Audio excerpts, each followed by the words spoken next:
The yen dogs are down, kill them.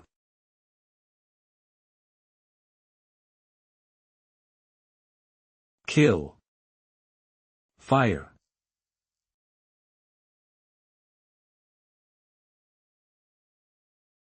How is this possible?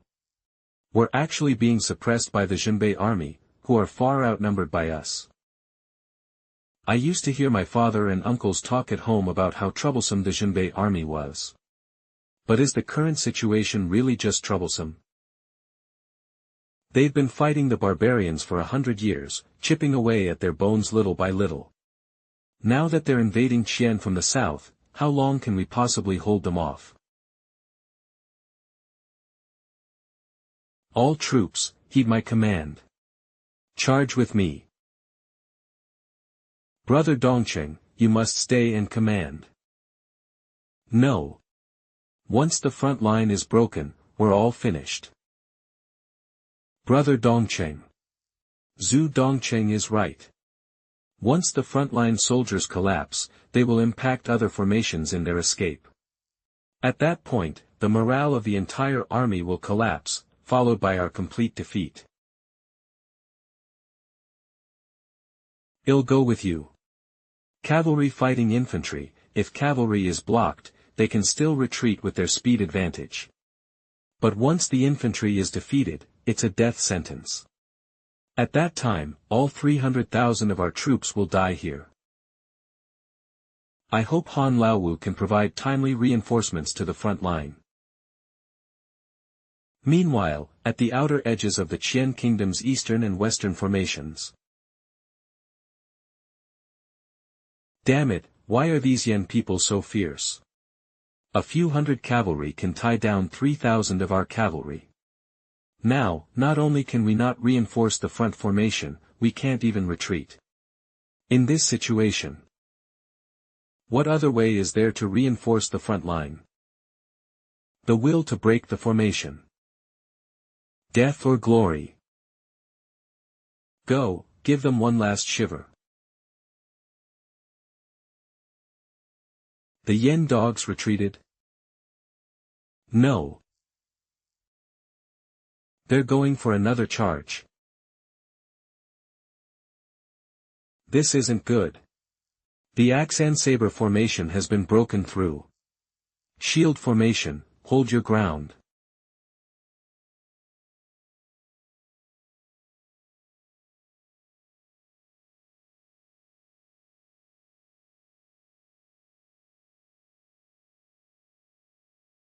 You grandsons of Qian. Your grandpa Li Fuxing is here.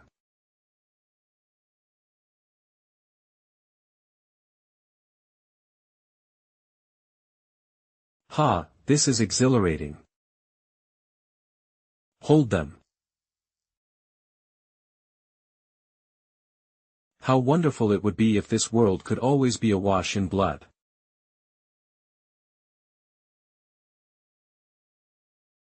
Dongqing, we can't just. Ever since I can remember, seeing my father return victoriously, time and time again, Eve always believed in one thing. That is, the ancestral family army is the strongest army in the world. But today, this belief is shattered, broken, collapsed. How can we fight an army like this Yen army? How could we possibly win? Dongqing. Dongqing, go, quickly. We can't all die here.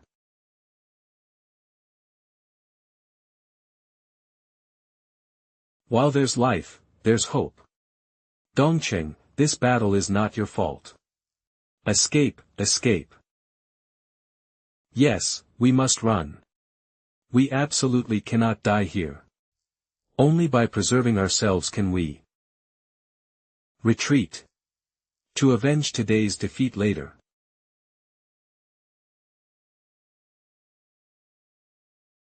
Run, run. Holy crap, they knew the eastern flank of the army was the toughest, but they still attacked it. They're clearly aiming to directly crush the enemy's morale. Holy crap, they knew the eastern flank of the army was the toughest, but they still attacked it. They're clearly aiming to directly crush the enemy's morale. But now, with the Qian army's morale shattered, it's my favorite part, grabbing heads. The Qian army's morale is broken. All troops, attack. Assault their flank and cut off their retreat. Tiger. Tiger. Tiger.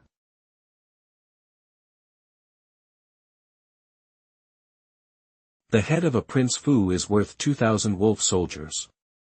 If I'm going to chop, I'm chopping the big fish. The problem is, are all these Qian army generals cowards? They don't even dare to wear a flashy, impressive set of armor. Found him.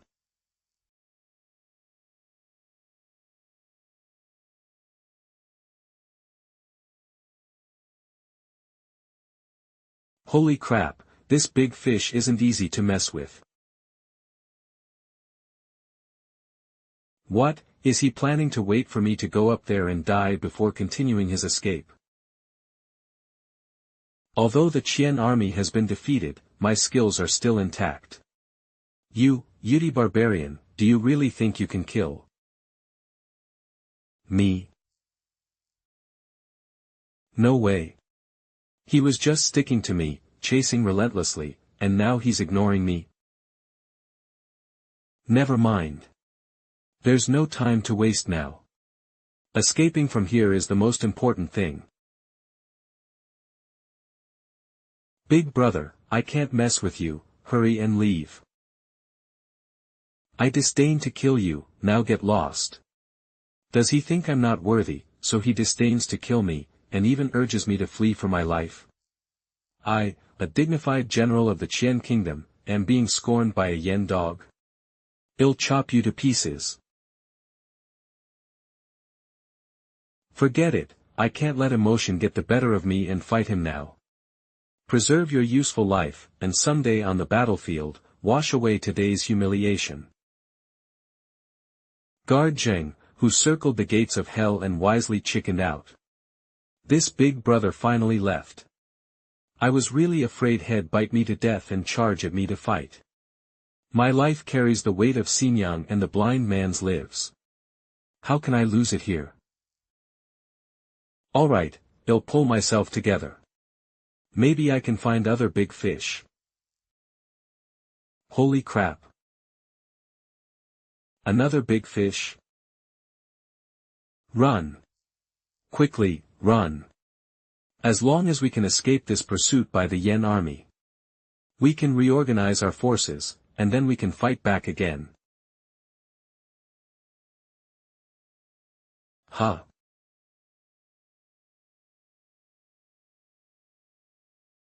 Got him.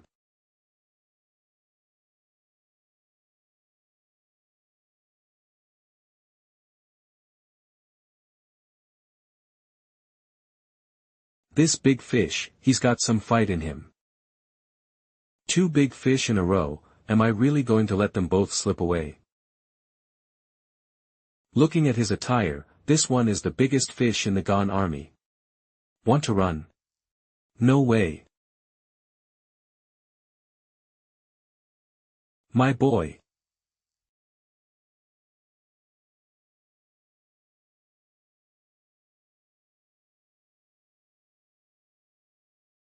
Not only did it break several of my bones with one hit, but my vital energy was also scattered, unable to coalesce. What kind of hidden weapon was that? Oh no, that Yen barbarian. I am.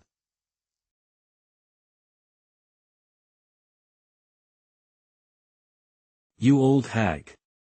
Damn it, my palm was scraped raw just now, and my other wrist is slightly fractured. If I still let you get away, wouldn't I be at a huge loss?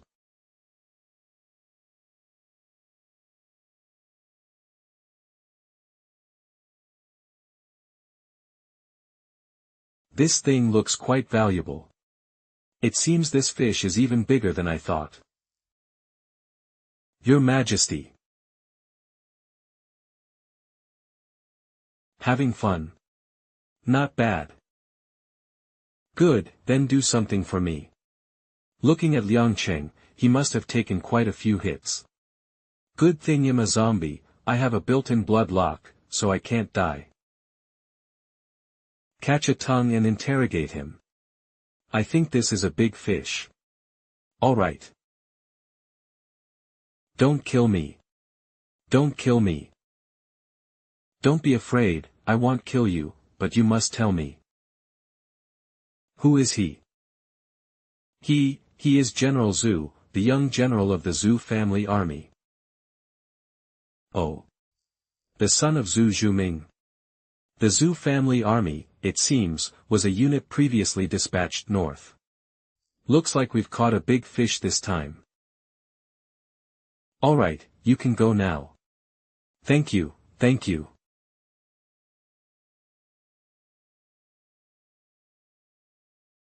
Lord has achieved another great feat. It's alright. The Zhu family army certainly has some tricks up its sleeve. If it weren't for the northern garrison army charging in earlier, if it were any other army, trying to break through their formation would be truly difficult. What do you think of the northern garrison army? Like wolves and tigers. But don't worry, my lord, our future soldiers will not be inferior to the northern garrison army. I am confident about that. Carry him, let's go back. Yes, sir.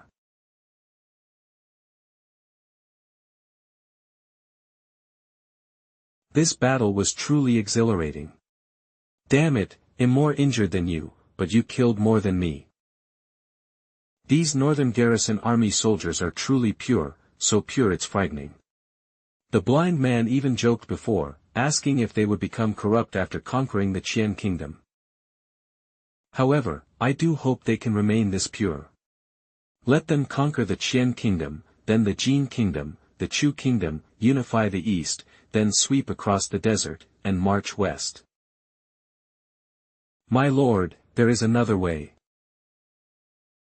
You and the blind man are competing in skills. No, it's just that your subordinate happens to sense the emotions in your heart. Then tell me, what other way is there? The Marquis of Northern Garrison has a princess consort who is quite good-looking. If my lord is unwilling to destroy the Northern Garrison army, you could consider incorporating them. As for the method, my lord, you understand. You're being too idealistic. No matter how delicious other people's food is, it's never as good as your own. Your subordinate has learned.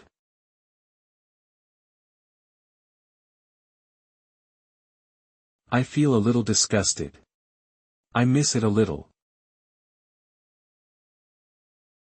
Guard Zheng, your family generals, I really like them. Old Li, is this your how many times you've poached today? Is poaching also a tradition of your northern garrison army? Old comrade Li, who failed twice at poaching but hasn't given up. Ha ha ha ha, I'm just telling you this story, don't take it seriously.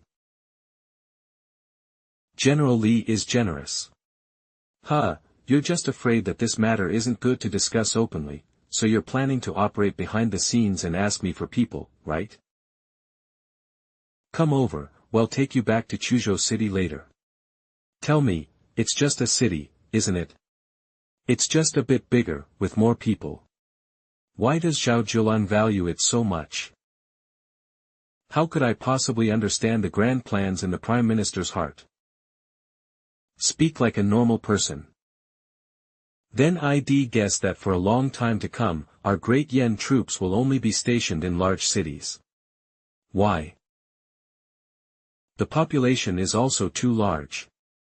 Even if we conquer Qian, for a long time, the territory that our great Yen can control will be very limited. Therefore, being stationed in large cities is naturally the best choice. So, keeping them stable is extremely important. Alright, I shouldn't have asked. Anyway, I won't understand even if I listen. All I need is someone to kill. Oh right, who's the guy who fainted? The young commander of the Zhou family. From the Zhou family? Not bad. He, that's a pretty good evaluation. Commander Zheng, you've made another great contribution. Then I'll trouble Commander Zheng to keep an eye on this person. His father still has 50,000 troops in the north, and he might be useful. General Li, if we use Zhu Dongqing to persuade his father to surrender, the difficulty might be quite high. No.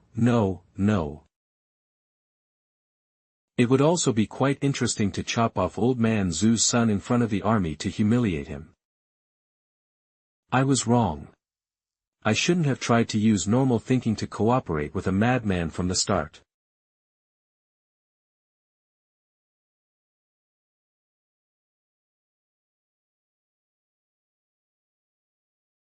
Attacking the city without massacring it, and even distributing grain and money to commoners. Minister 1, what do you think of this action? Fools are among the common people. Since Mr. Bei knows that showing kindness to the common folk yields nothing, even if they know this grain is. Even if they know this grain is the stored provisions of the noble families, they still won't possibly stand with the Yen people. As long as the wealthy families and nobles in the city incite them a bit, they will still harbor resentment towards the Yen people and view them as Yen dogs. I know that. Since you know, why do you still do this? Because there's too much grain. Old One, I'd guess that many people in the Yamen are currently writing self-defense memorials, right? So what? It seems these Yen dogs have already seen through the thoughts of other Qian officials. Nothing, I just think Old Wen's vision could actually be a bit more long-term. And Old Wen must be very pained right now. 1, he cares about his future reputation in history, and 2, he cares about the safety of his relatives. Actually, these are not contradictory at all. Not contradictory in the slightest. Just as Old Wen said before, the Qian commoners currently scrambling for the grain distributed by our great Yen soldiers. They won't be devoted to our great Yen because of it. Because, fools are among the common people. Mr. Bei, you ask this old man out, what exactly do you want to say? What I mean is, Old One, how many people among those future generations who read history do you think won't be foolish? Who can truly foresee matters of future generations? Then let's look forward. Your Qian dynasty's founding emperor bullied an orphan and a widow, and seized the country unjustly. But does that hinder the Zhao family's current legitimate status as the rulers of Qian? No, not at all. The Zhao family's sovereign. He is still your literates' monarch, and you are still his subjects. Mr. Bei means. If Great Yen can overthrow Qian, and Yen annexes Qian, then I ask. Who would care about your decision today, Old One? Mr. Bei, this old man doesn't understand what you mean. And what decision have I made? Old Wen's idea of sacrificing himself to protect his clan by having the Qian army arrive is indeed brilliant. I just don't know if you hope for the Yen army or the Qian army to arrive later. I admire Old Wen's sincerity. This old man said nothing. Not saying it's the Qian army is already a stance, Old One. You're practically at death's door anyway. For now, I must consider my family. Your grandchildren are still very young. Is Mr. Bei threatening this old man?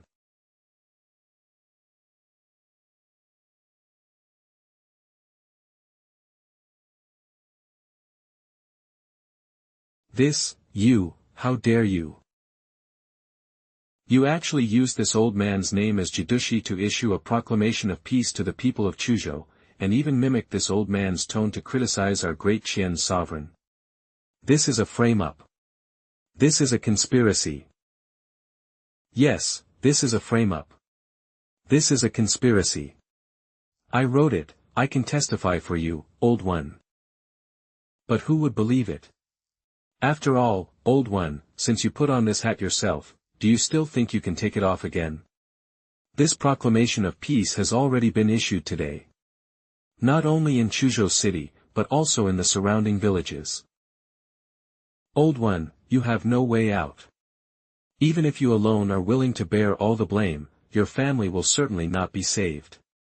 Although Sovereign Zhao keeps saying he treats scholars well, for these matters, you should consider whether he would let your one family off the hook.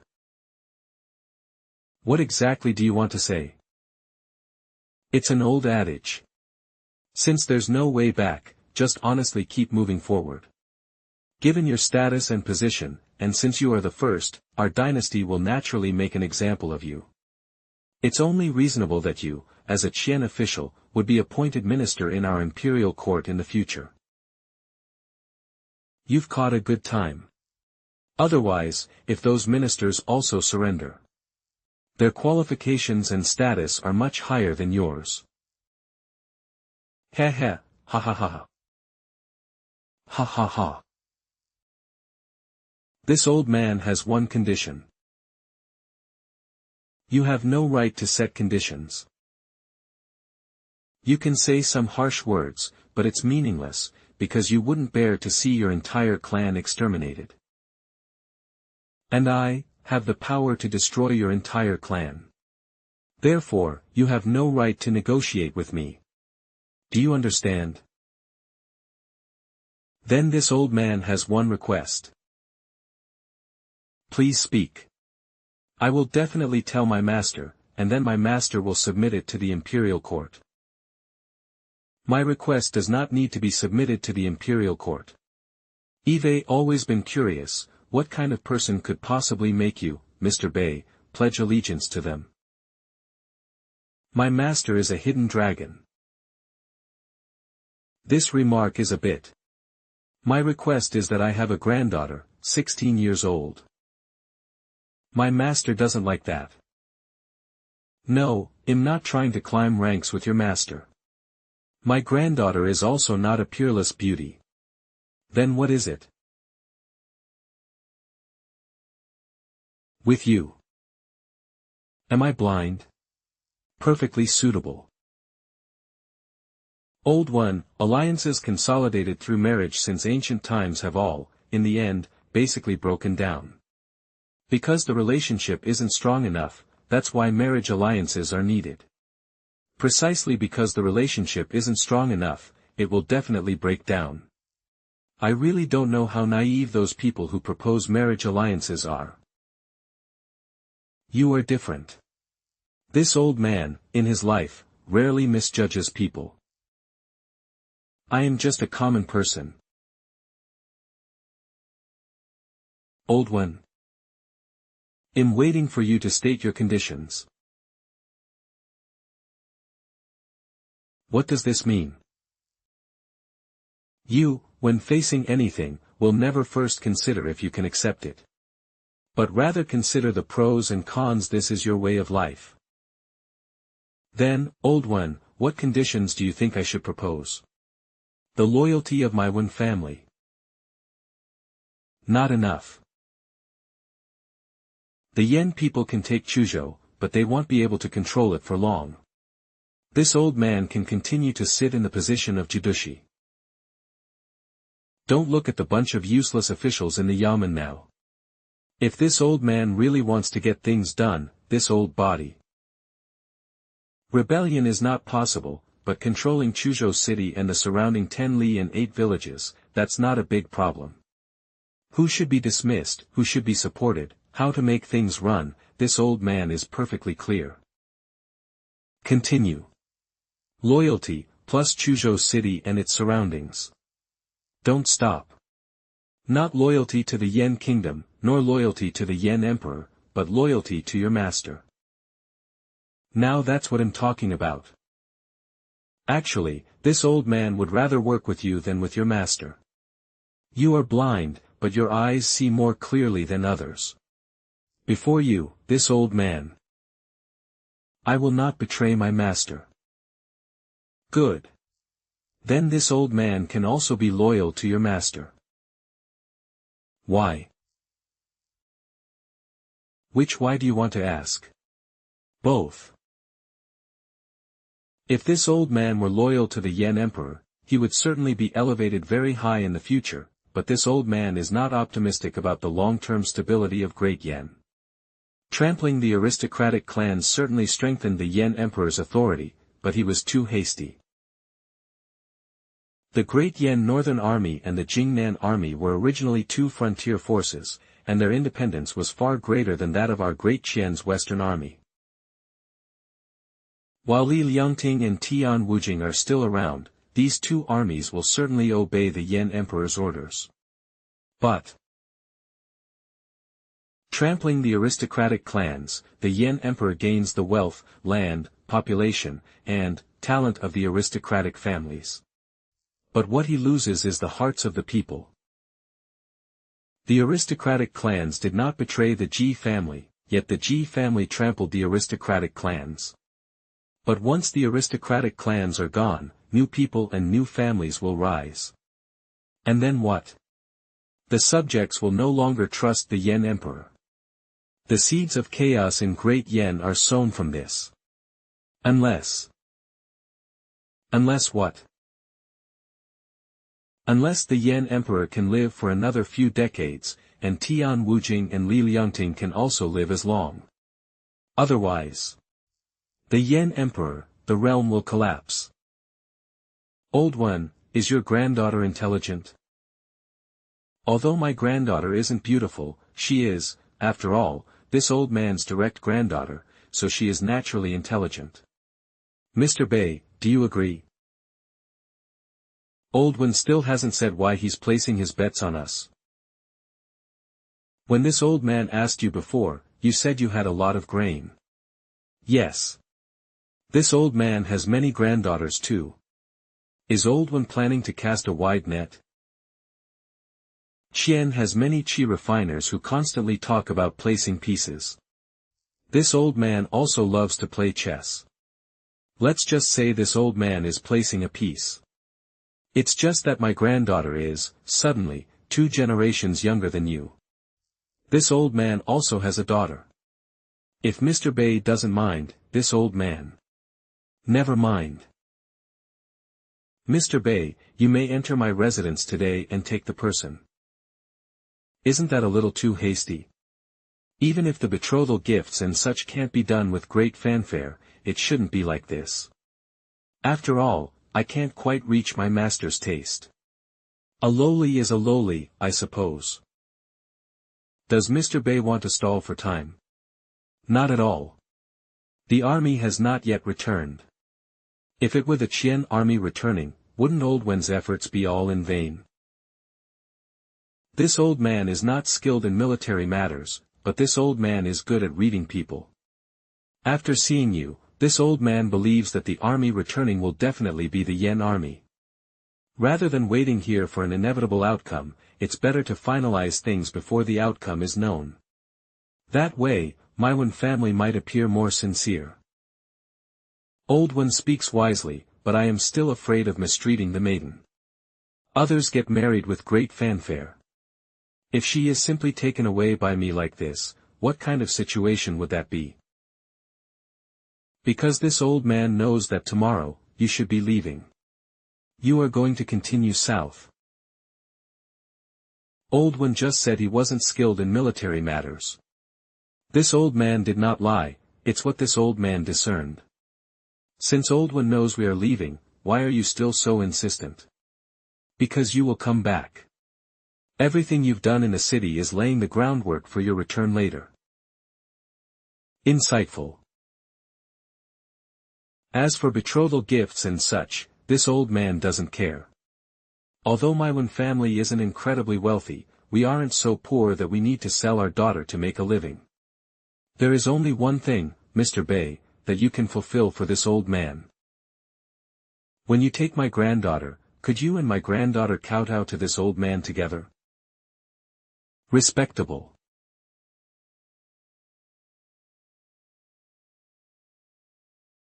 Yo, blind man, where have you been wandering?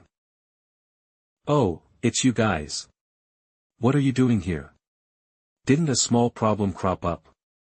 Lee and I went to sort them out.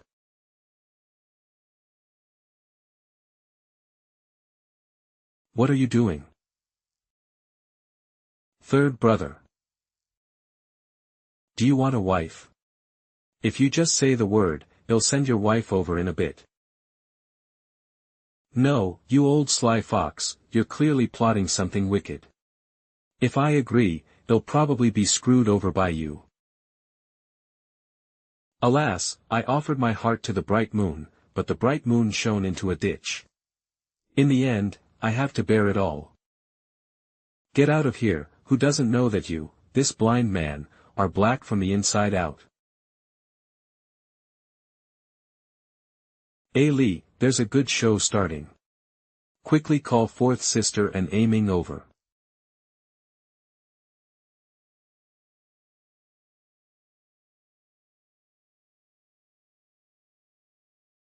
Old one, your residence is quite impressive. Ha, ha. This will be your in-laws' home from now on. Come visit often. Wait. Blind man, I heard you're getting married. What's the rush?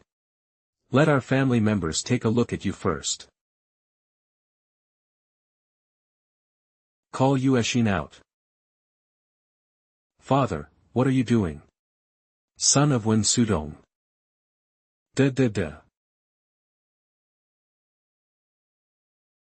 Saner, did you arrange this? Of course, a blind man getting married is a big deal.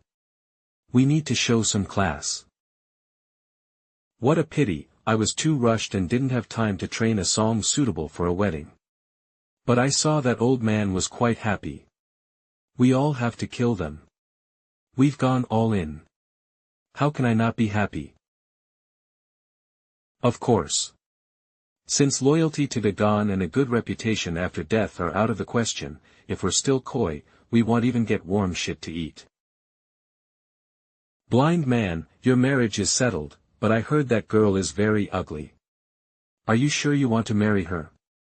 It's fine, I'm blind. Master, young lady Yueshin is here. Wen Sutong's granddaughter, Wen Yueshin. Where in the world is this an ugly woman? According to the aesthetic standards of people at this time, a woman who is this tall is considered ugly. She doesn't seem to have bound feet, and she's tall and unbound. In the Gon Kingdom, she's indeed considered an ugly woman. Blind man, how could you do this? Who isn't connected? For the master's grand plan, what kind of request is this? The blind man just asked Saner about yours, and you refused. Ali, you're scheming against me.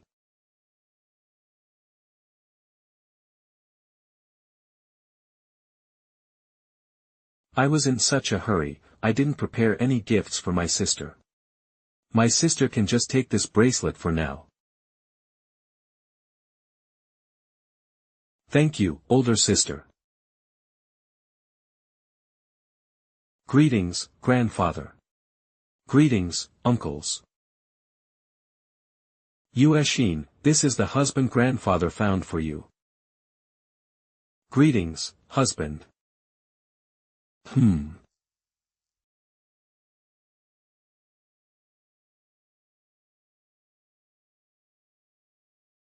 So obedient.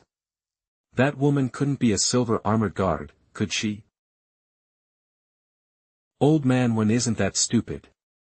It's just that the girl is smart and not fussy. Oh, a perfectly good girl actually has to be matched with a disabled person. What a shame. Good girl, no one looks down on you for being disabled. Alright, everything that needed to be explained has been explained. You can all disperse now. Father, we will take our leave first.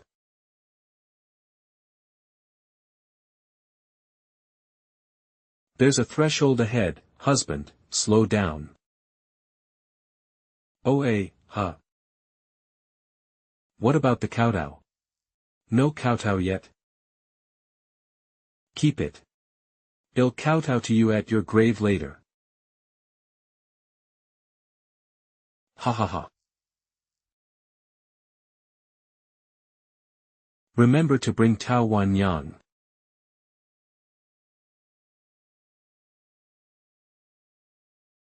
Did you hear? De Gan's army was still routed by the Yen people. I heard. And De Gan's army was completely routed. It seems Chuzhou City is definitely going to belong to Yen state.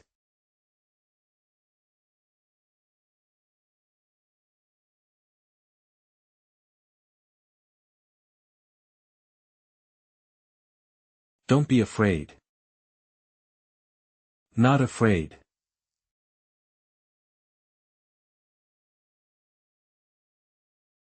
Kowtow and call me master. Master. What's going on? Thanks to the master's good fortune, your subordinate just got married. I just went out to fight a war, and you brought back a wife, you jerk.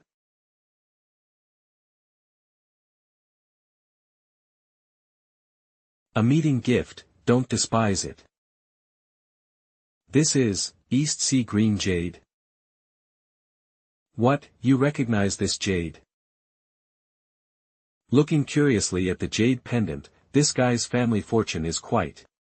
Gasp. Not bad. Take it, it's for you. I didn't expect this jade pendant to be so valuable. It seems that ancestor Dongcheng's family background is not ordinary. Thank you, Master, for the reward. Master, we won. A great victory, over 20,000 decapitated. Furthermore, in the south, the eldest son of the main general of the ancestor family was captured alive. Long live the master. Alright, pack up your things. We're getting ready to go back. Master, we have received confirmed news that the Yen people have repelled the Dagon army. Over 20,000 Dagon soldiers died, and ancestor Dongcheng, the young master of the ancestor family, was captured. Our Dagon army was actually defeated. How is that possible? If we're defeated, then we're defeated. Fortunately, we've already tied ourselves to the Yen people. Now the Wen family is temporarily out of crisis, which is the best outcome. Father's foresight is profound, and your son is completely convinced. Master, I will help you. No need.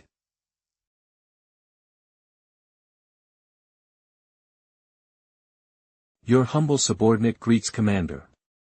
New garrison commander of Chuzhou City, Lu Xicheng. Greetings, Commander. What needed to be seen has been seen, and what needed to be waited for has been waited for. The Yen people's blades are fast, but not precise enough. Lu Xicheng personally led the surrendered soldiers yesterday to slaughter many noble families. I didn't expect to have to use him again today. The Yen people have already cut once, now it's our turn to cut a second time. Yes, sir.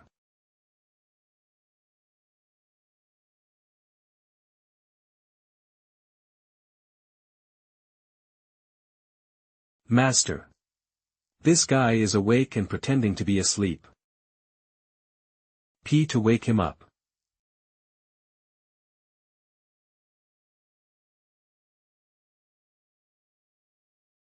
You, a military general.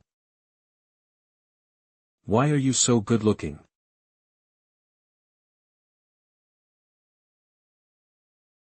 Oh. Speechless now. Saner, cure him with your pee. Alrighty. Why the humiliation? Then what kind of arrogant attitude are you putting on as a prisoner here? What's your name?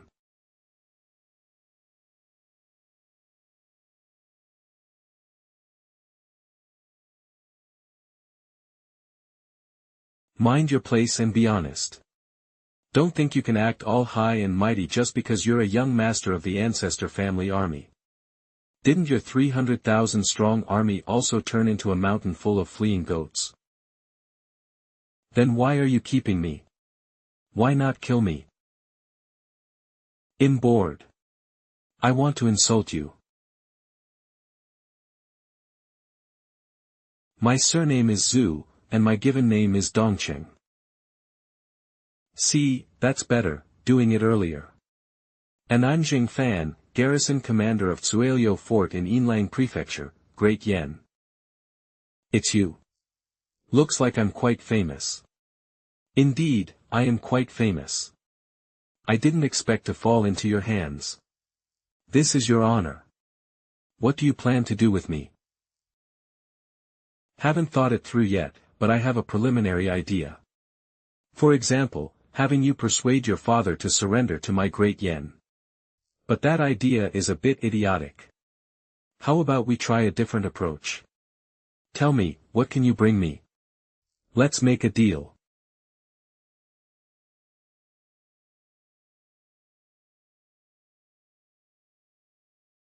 Master, I was wrong. I was impulsive. No, you did very well. Yen dog, my ancestor family's sons don't have soft knees. Alright, I get it. Then let me chat with you. Do you know what we're going to do next? Cooperate with me. Maybe you'll hear some military secrets of Great Yen. If you manage to escape, you can even go and report it, right? What are you going to do next? Head south. Head south. With just you people, heading south, how is that possible? I didn't expect it before, but that's how it is. This time, we're heading south with 250,000 cavalry. Right now, in Chuzhou Prefecture, 250,000 cavalry have already spread out. When we came, we completely ignored your 3 border defenses and went straight through. How dare you? What's there to be afraid of? Our emperor dares to play this game, but does your emperor dare to play this game? Tell me, does your father dare to launch a northern expedition without heading south? Think about it, when your emperor Zhao wakes up one morning and suddenly finds over 200,000. Surprised? Unexpected? Chuzhou City was captured so quickly by you because it was completely unprepared. Chuzhou City was captured so quickly by you because it was completely unprepared. By then, the emperor would issue an imperial decree, calling upon the armies of the realm to come to the aid of the capital. It would be easy to gather hundreds of thousands of troops. As for whether Shangjing City can be taken, and what kind of rabble the so-called King's Guard really is, you and I both know well enough. In front of my great Yen iron cavalry, no matter how many of those people there are, it's meaningless. To be honest, we didn't think we could take Shangjing City. So, you mean? You've figured it out, haven't you? When the Yen army launches a major assault on Shangjing, father, old Zhong, little Zhong, and my husband will surely march south to reinforce. At that time, over 200,000 Yen cavalry will suddenly surge forth, and the defeat I suffered earlier will be replayed, burning away the elite forces of the 3 borders of the Gan Kingdom. Why, are you telling me all this?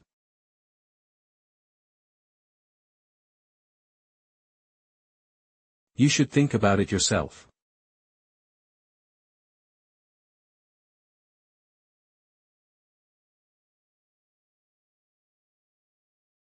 You changed your disguise so quickly.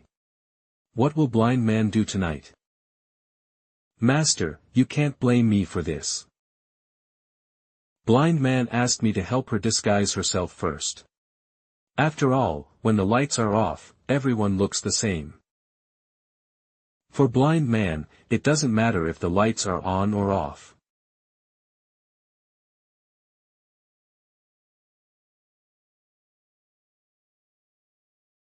These past few days, Eve killed those who needed killing, and Eve knelt before those who needed kneeling. As a result, the Yen people just left like that. Lord One, you knew the Yen people would leave all along, didn't you? Then, may this humble official dare to ask, Lord One, what should we do? Let's just see what happens. This old man knows that your elder brother was dismissed and banished because he offended a powerful noble in Chuzhou City, and he died of illness on the way to exile. Now that powerful family has been wiped out by you. How does it feel to have avenged yourself? Very satisfying. It's satisfying, that's all. Since you've already made your choice, don't hesitate anymore. The worst outcome is that the Imperial Army will invade again later. When your entire General Liu's family is wiped out, my Wen family will be there with you. It's not such a bad deal, right? That's right. Oh no, that's not what this subordinate meant, no. In the coming days, I asked General Liu to do a good job. Replenish your troops, even if it's with cannon fodder. How can a dignified Chuzhou city not have at least 10,000 defenders to match such towering city walls? Although I advise you to trust the Yen people, even this old man finds it a bit strange to say so. But now, we no longer have the right to be so delicate about things. In this city, we have already killed too many people, and offended too many people. Even those who received our favor are now smiling and fawning, but once the wind changes, they will be the first to stab us in the back. The more tragically we die, the cleaner their cowardice today will be washed away. Sigh, isn't it funny to say? Clearly, the whole city is full of greedy, cowardly pigs and dogs. They didn't bark before, but when the time comes, they will bite the hardest. However, we are worse than pigs and dogs.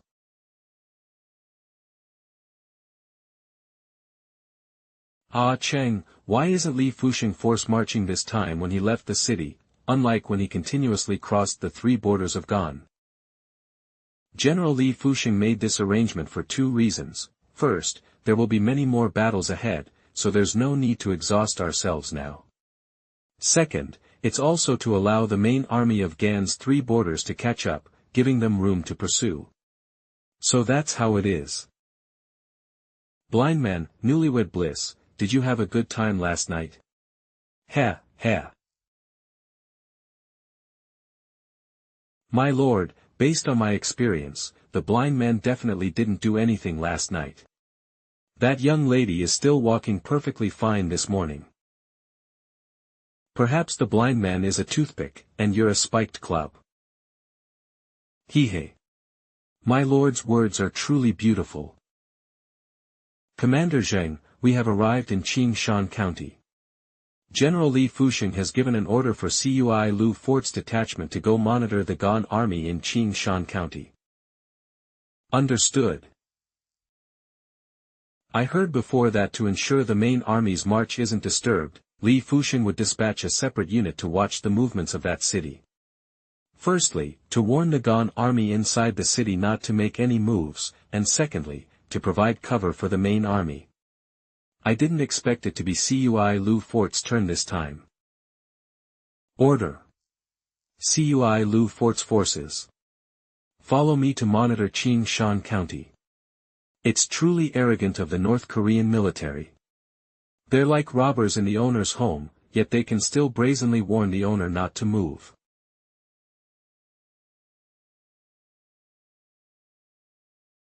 Gan Kingdom, Qingshan County.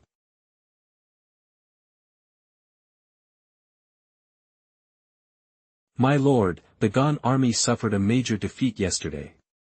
Qingshan City must have received the news by now. Qingshan City is so close to yesterday's battlefield. Even the dumbest officials inside couldn't possibly not send people to check for intelligence. The traces of tens of thousands of people fighting can't be erased, and there must be quite a few Gan soldiers who fled into the city. In fact, with the merits you've accumulated, my lord, you should have been promoted to deputy general long ago. What's the hurry? The key is that Marquis Jingnan seems to be intentionally holding me back. If I wanted to be a deputy general, I could have just joined Marquis Jinbei directly back then.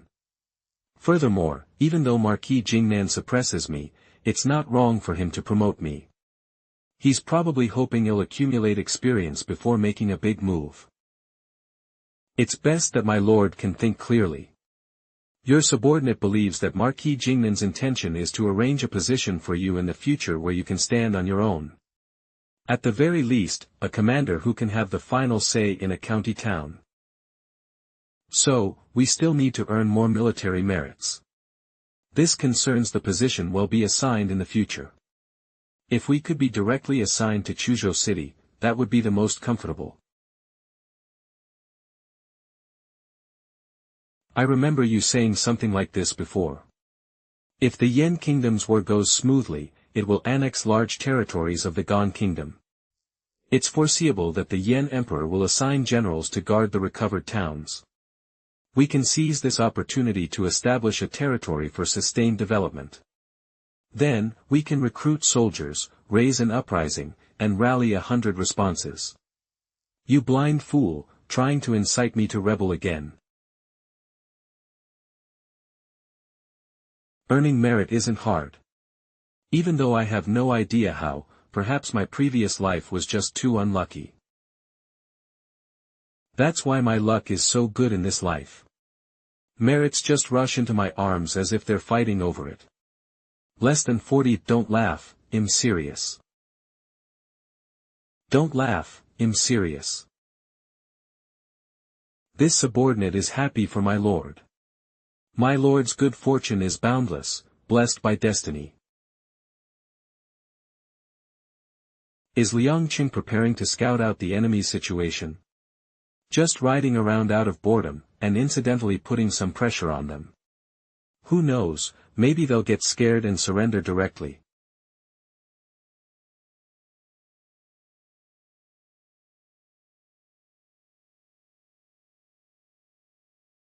My lord, there are quite a few defenders on the city wall, and their armor is a bit different. I estimate this city took in quite a few deserters yesterday, and they even mobilized the citizens to help defend the city. The Qian military's preparedness might be lax, but not all Qian people are idiots. After this, trying to take a city by rushing the gates would be too naive, just like the different situations encountered during the 2 attacks on Mianzhou City. Let's rest for a bit. My lord is circulating his qi and blood. It seems he wants to continue improving. Unfortunately, while my lord has been at the 8th rank for some time, he still has no clue how to continue improving. It's normal to have no clue. After all, Commander Zheng's speed of improvement is already astonishing. We shouldn't disturb my lord. After all, my lord is not just practicing for himself, but for us. Still no change. My lord, there's no need to rush. Cultivation takes time. My lord, want some roasted snake skin? Just caught it. I'm not too interested in that. You guys eat it yourselves. Yes, my lord. It's about time. The main army should have gone far already. There's no point in looking at Qingshan County City anymore. Everyone, pack up and catch up with the main army to continue south. That's the important thing. My lord, your subordinate found that the Yen army heading south seems to be much smaller than we imagined.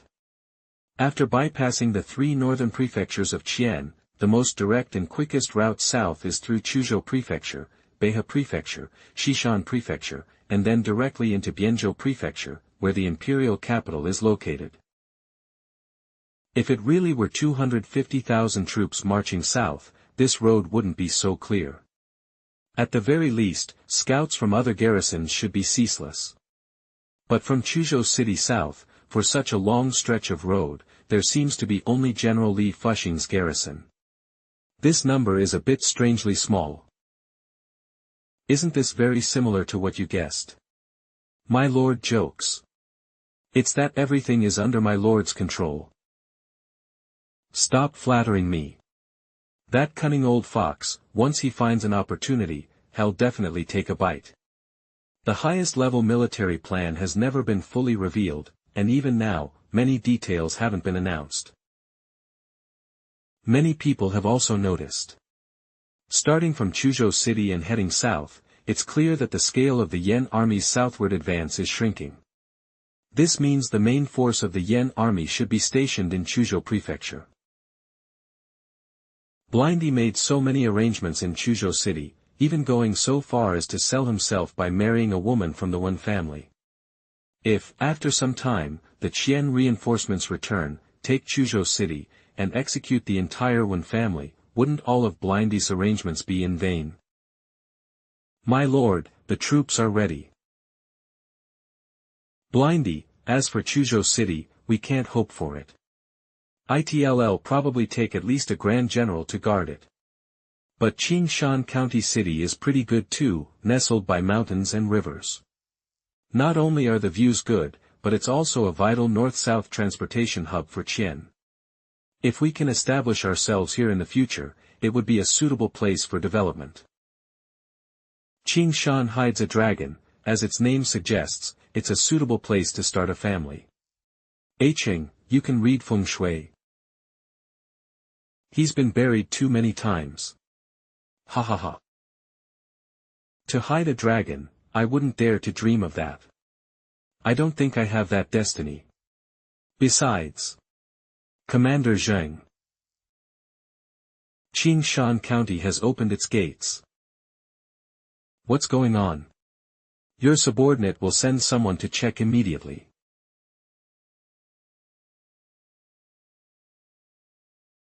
Sir, we just received news from Qingshan County.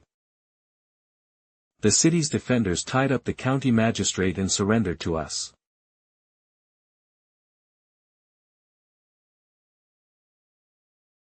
I originally only came to scout, but I didn't expect to also capture a small town. At this moment, I truly feel like destiny is on my side. If it weren't for so many important figures watching over me, if I didn't only have just over 2,000 men under my command.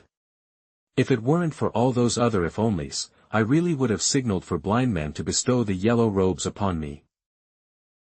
Could it be a trap? They can't afford to play tricks. Master, rest assured.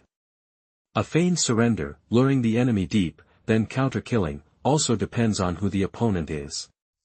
The local defenders of Qingshan County, plus a group of deserters, plus a bunch of local county residents, they can't pull off such a sophisticated scheme. Hearing blind men say that, I'm much more relieved. What positions do you hold in Qingshan County? Your subordinate, Imperial Army Captain Zhang Hongqi, pays his respects, sir. Your subordinate, Qingshan County Registrar Kong Minga, pays his respects, sir. One local registrar, one Imperial Army captain. So, the one tied up like a dumpling should be the Qingshan County magistrate. Execute him. Since this magistrate was brought out by his subordinates to surrender, it's clear he intended to hold out and not surrender. Since he's a tough one with integrity, a respectable man, let's just send him on his way cleanly. This way, he won't have to jump up and put on some rather die and submit act, wasting our time. Master, shall we enter the city? Enter, then leave immediately. My surname is Zheng, and my name is Zheng Fan. I don't know if you've heard of me. Alright then, since I like you two today, I'll give this knife to both of you. You, be the defender of Qingshan County. You, be the defender of Qingshan County. Send someone to Chuzhou City with a letter for Wen Sutong, telling him that you have already pledged allegiance to our great Yen. Your subordinate obeys.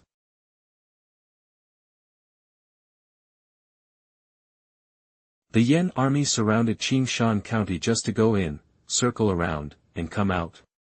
What kind of game is the Yan army playing? The Yan army doesn't even station troops in Chuzhou City, so it's even less likely they'd bother with this place. If I leave my troops, too few are useless, and too many would make Li Fuxing want to have a chat with me. As for leaving blind men, Liang Cheng, or anyone else, I'm even more reluctant. It's better to just casually appoint 2 officials and then leave. Appointing officials isn't a big problem. Based on the way the upper echelons of Yen do things, they'll definitely understand. After all, there's no reason to ignore people who've opened their gates and surrendered to you, right? Damn it. You little brat, I sent you to scout the enemy's situation, and you're only just returning now. 1 yen. You damn thief, returning to camp so late. I told you to watch Qingshan City, don't tell me you actually captured it. Sir, you already know. What do I know? Qingshan City was captured by your subordinate. Tell me in detail. Ha ha ha ha. Commander Zheng, your luck is truly unmatched. Actually, it's still because of your victory the other day, which completely shattered the spirit of the Gan people. They feared your demonic might, which is why they directly surrendered without any intention of defending the city. No need for pleasantries. Although there's no real difference between capturing this city and not capturing it. But I will record it in the Book of Merits for you.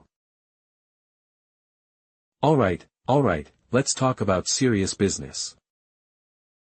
Serious business? Does that mean we're going to have a big battle with the Gan army?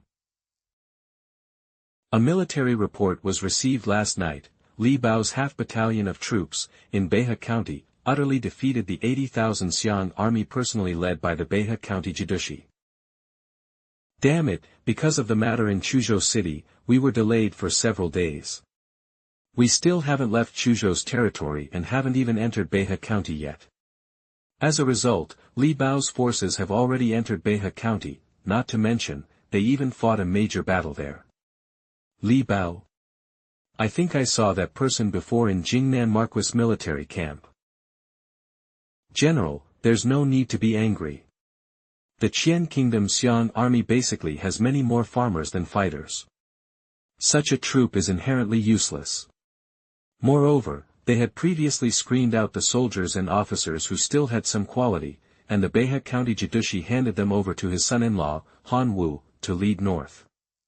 This alone shows what little scraps are left of Behe County's Xiang army. They're all useless. I fought 30,000 useless troops, but Li Bao fought 80,000. He still managed to steal my thunder. Oh, so that's what you're upset about, old man. What are Lord Li Bao's troops doing now? They didn't rest, they continued south. Are they in such a hurry? Li Fuxing and Li Bao each only brought half a battalion of troops. Now, Marquis Jinbei and Marquis Jingnan are leading nearly 200,000 troops, lurking and hiding in Chuzhou territory, waiting for the Qian Kingdom's 3 border armies to return for reinforcements. The purpose of Li Fuxing and Li Bao's 2 armies is to go south, and further south, straight into the heart of the Qian people, forcing the Qian emperor to issue an edict urging the 3 border armies to return for reinforcement. This is the grand strategy. But on a smaller scale, it's a race between Li Fuxing and Li Bao. Whoever reaches Shangjing City first wins. Sometimes, a leader isn't just about himself, but also about the collective behind him. Li Bao's forces are, as their name suggests, incredibly fast. Catching up is probably impossible, but that doesn't mean there's no other way. My lord, I have a plan. If we slow down a bit more, we can reach Shangjing faster than Lord Li Bao's forces. Slow down even more. My lord, Lord Li Bao's forces have already entered the heart of Behe County. Entering Xishan County is only a matter of time. But once they enter Xishan County, even the foolish Qian people will understand what Lord Li Bao intends to do. The Qian people absolutely do not want our great Yan cavalry to appear outside Shangjing city. They will definitely try every means to stop Lord Li Bao's attempt to go straight to Shangjing from Xishan County. Therefore, for their own reputation and the reputation of their officials, the Qian people will surely summon all available combat-ready troops from the capital region and nearby areas. You mean, you want me to deliberately take my time behind them, letting Li Bao face the pressure from the Qian people alone? The Qian kingdom has a vast army, the number of soldiers on their rolls is terrifyingly large. Although their strength isn't great, compared to Great Yan, it's quite a lot. The 80,000 Xiang army Li Bao previously defeated could only be described as miscellaneous troops. But when they continue to advance deeper, it won't be so easy. Deputy Zheng, though our 6 Xinbei army divisions have always competed fiercely and none would yield to another, on the battlefield, we never do anything that would pain our allies and please our enemies. However, this kind of thing is not something I would do. My lord, with Lord Li Bao going ahead to attract the Qian people's attention, our army will have the opportunity to find openings in the Qian people's defenses, directly penetrate, and rush to Shangjing. Shaking Shangjing with our military might, that is the true purpose of our army's southern expedition this time.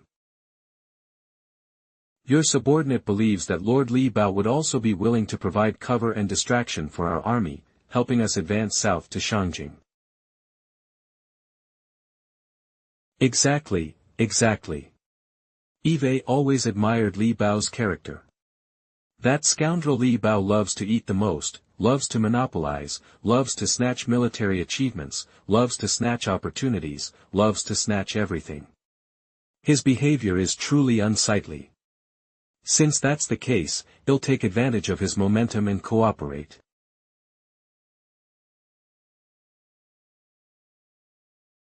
These past few days, the Qian kingdom surprisingly hasn't offered any decent resistance. According to intelligence feedback, Li Bao's troops have already reached the heart of Xishan County, just a stone's throw away from Bianzhou County, the capital region of the Qian kingdom. The Qian court has already deployed almost all available combat-ready troops it can muster to that front line. No matter what, war is war. Even if the north is in chaos, as long as the Yan cavalry doesn't appear outside Shangjing city. The reputation of the Qian kingdom's officials, the various prime ministers, the civil and military officials, and their place in history will be preserved. So, Li Fuxing's unit was basically only harassed by garrisons in nearby cities. This kind of thing was only done by generals and civil officials who still had some dreams and ambitions. Most of them were just burning incense in the local yamen, praying that the Yan fire wouldn't reach their territory. Moreover, these past few days, we've plundered quite a few wealthy gentry, rich merchants, and temples along the way. Now, Li Fuxing's unit is getting richer and richer, and the upcoming battle will be even more assured. My lord, do you remember the temple we captured a few days ago? Those monks initially wanted to discuss Buddhist teachings with you. It was only after Aching cut down a young monk that they settled down and let us move things. I truly have no psychological burden doing such things. The Yan Emperor and the 2 marquises are thorough atheists, so no one will accuse me of disrespecting gods and Buddhas. That Buddhist temple was rolling in money, so naturally, I had to borrow some from them. Of the 4 great nations, Yan, Qian, Chu, and Jin, the Qian kingdom truly has the best geographical location. It's a pity that here, some people die of drought while others die of floods. In Yinlang County, I even saw refugees who had snuck in from Qian kingdom. Naturally, I had to raid a few temples that hoarded wealth excessively to vent their frustration.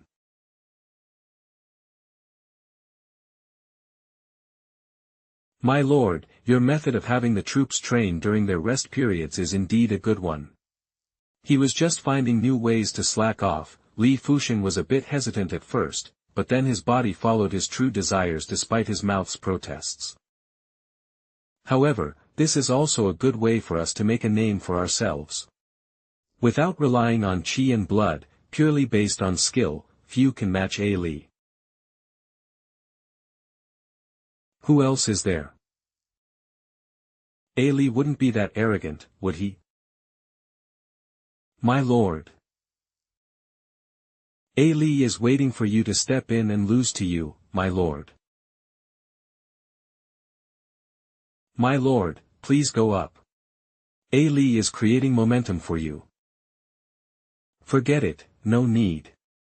Everyone knows he's one of my Green Willow Fortress men. If I go up and beat him, it'd be too embarrassing. Oh right, that pretense was too unseemly. My lord, Li Fusheng went up. Can Fan Li beat him? Yes, basically, unless it's an extraordinary genius, under the same conditions, if everyone doesn't use chi and blood, and A Li's body naturally has an advantage. It would be truly difficult to find anyone with more combat experience than the 7 of us. So, Li Fusheng can't beat Fan Li. If nothing unexpected happens, he probably can't. Who taught you those skills? My deputy Zheng, sir. Not, I didn't. Is that so? Come on, if you can knock me down, he'll reward you. This Zheng Fan, what else can't he do? Good.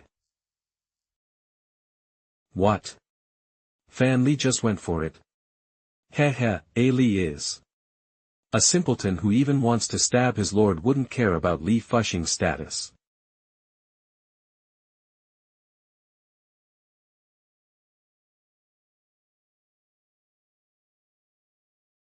Interesting, very interesting. This big man's killing experience seems even richer than mine.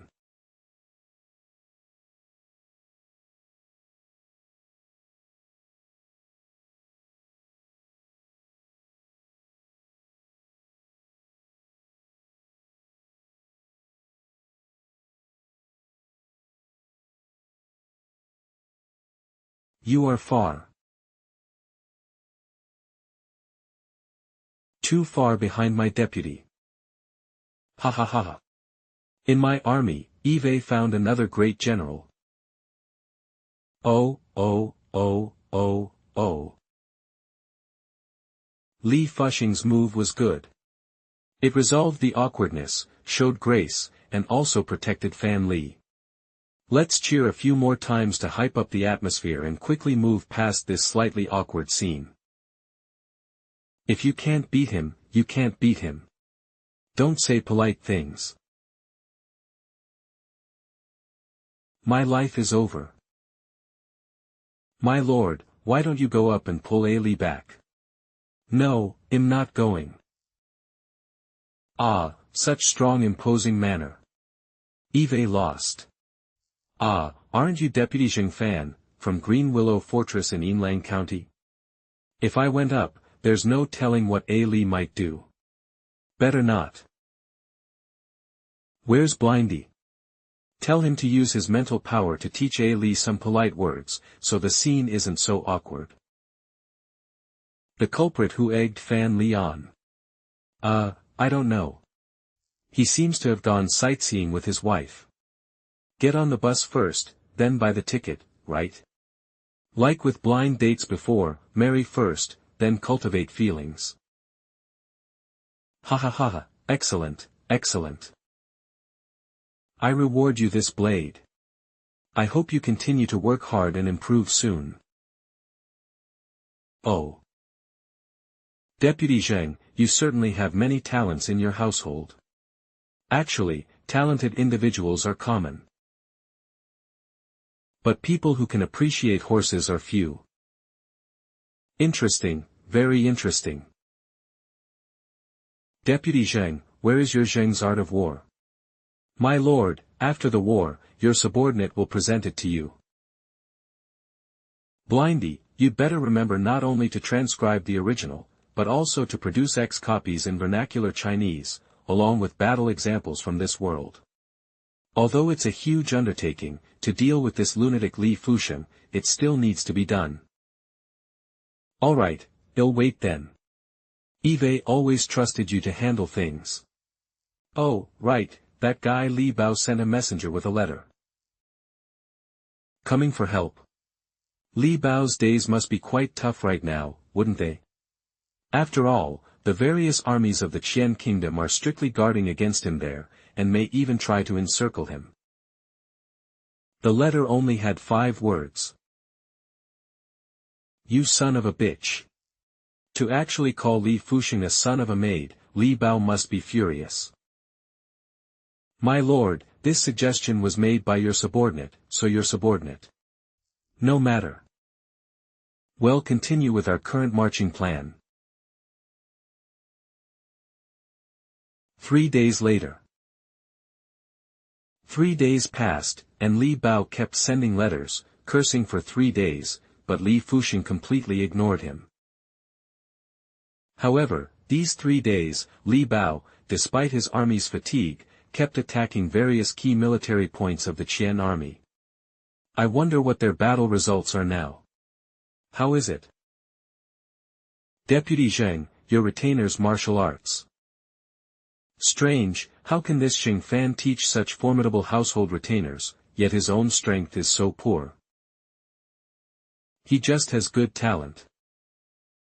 That must be a martial arts prodigy then. Less than 46, indeed, that retainer always anticipated my moves when we sparred. That's not something that can be taught. Indeed, that retainer anticipated my every move during our fight. That's not something that can be taught.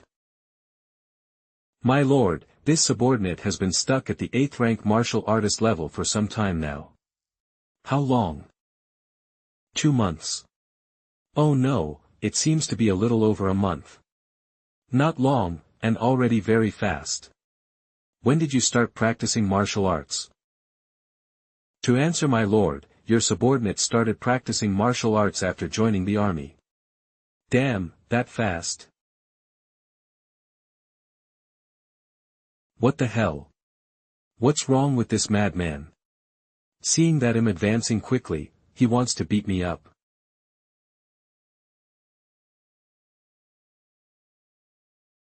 He didn't even use elixirs to get there. Truly, it's already very fast. Reaching the 8th grade in such a short time, it seems that Fan Li might really have been taught by Deputy Zheng. A 9th grade can sense qi and blood flow and can control qi and blood. An 8th grade can release qi and blood externally, and a 7th grade can manifest qi and blood outside their body. I'm not a martial arts genius. In my opinion, the path of qi and blood is all about cultivation. Cultivation. Taoists and qi refiners follow a similar path, cultivating the qi of heaven and earth to integrate it into themselves, hoping to resonate with heaven and earth and borrow its power. We martial artists, on the other hand, use our own bodies as a furnace. This body is essentially the Taoists' heaven and earth, and qi and blood are the atmospheric phenomena within this heaven and earth. In my personal experience, for martial artists to cultivate qi, especially for soldiers, the most suitable approach is to cultivate killing intent.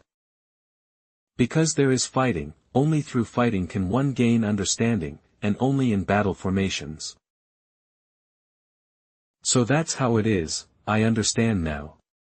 To put it bluntly, it means to recklessly keep fighting without stopping, right? Deputy Zheng. At your command.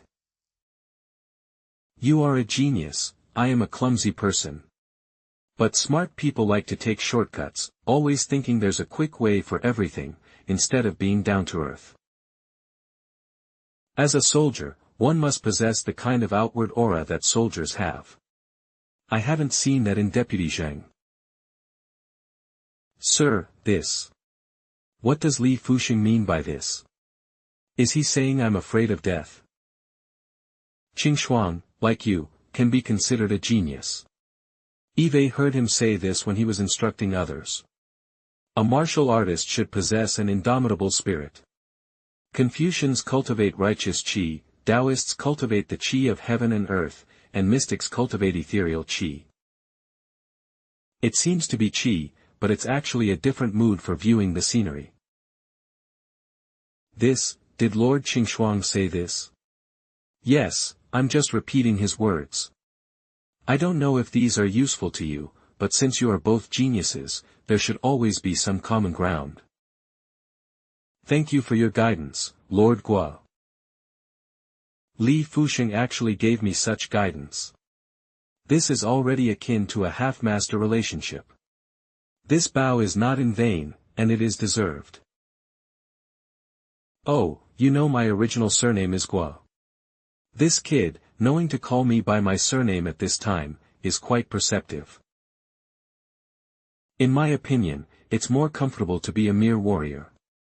You don't have to think too much or worry too much. The only thing you need to think about is how to kill your opponent. Someone with fewer thoughts is like a horse with less burden, able to run faster and farther. This subordinate has been enlightened. Alright, get up. No need for all this kneeling, don't be like those literati with so many formalities. Li Bao has been acting like a madman these past few days. Sigh, I truly feel a bit sorry for this old brother. Heh, indeed. Li Bao led his army to initiate battles for several consecutive days. The more he fought, the harder it became to break through, and the deeper he became surrounded. Leaving aside the losses for now, what was originally a flexible advance and retreat has now been actively turned into a trap by Li Bao. But even if Li Bao was unhappy, he still saw through Li Fusheng's plan and actively chose to cooperate. This is the Zhenbei army of this era. They don't think about preserving their strength, they even actively sacrifice their own interests for the greater good. Compared to these commanders of the Zhenbei army, I sincerely feel my own perspective is too narrow. So dirty. Sometimes I'm actually quite glad that I brought you here back then. Otherwise, you'd probably have gone to that foolish leopard's place. Lord Li Bao is truly understanding and righteous. This line, at least, is sincere. We can't let that foolish leopard truly get everyone killed, otherwise, later. It's about time. Let's make our move. At all costs, rush to the capital city and ask the Zhao Emperor of Qian Kingdom how he is.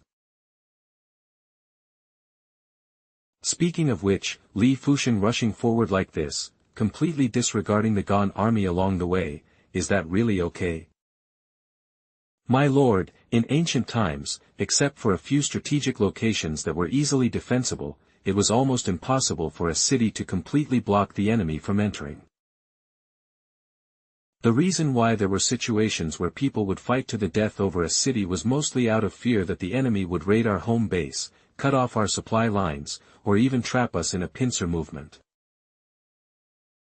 In other words, if one completely disregards the possibility of retreat, there isn't really a city that must be attacked and cannot be bypassed, right? Just like Li Fusheng is doing now, all the cities, military forts, and checkpoints along the way can be ignored.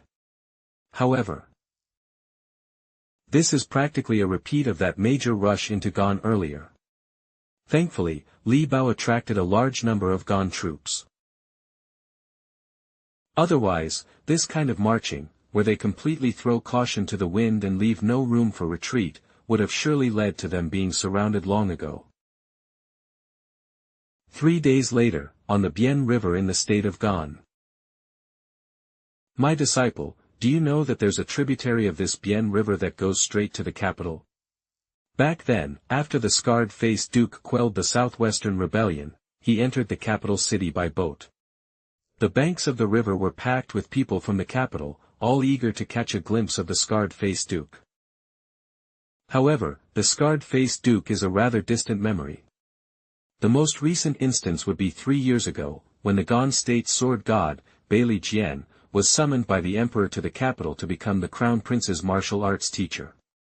On that day, the emperor himself left the palace to greet Bailey Jian at the Jade Dragon Bridge. Even now, the people of the capital still talk about it with relish. Sword attendant. 3 years, master. When can you also take a boat from here and go all the way to the capital? Humph, I'd never follow in Bailey Jian's footsteps. He's already ridden a boat, so I, your master, couldn't care less. But master, I want to ride a boat. What boat?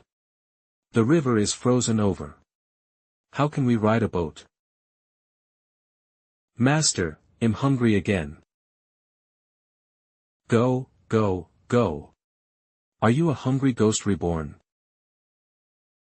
The Crown Prince's master. Aren't you the second greatest swordsman in Gon? Why can't you become a master to a prince's son? That way, we could at least eat our fill. Why should Bailey Jian be the Crown Prince's master, and I have to teach a prince's son? How am I, your master, inferior to Bailey Jian?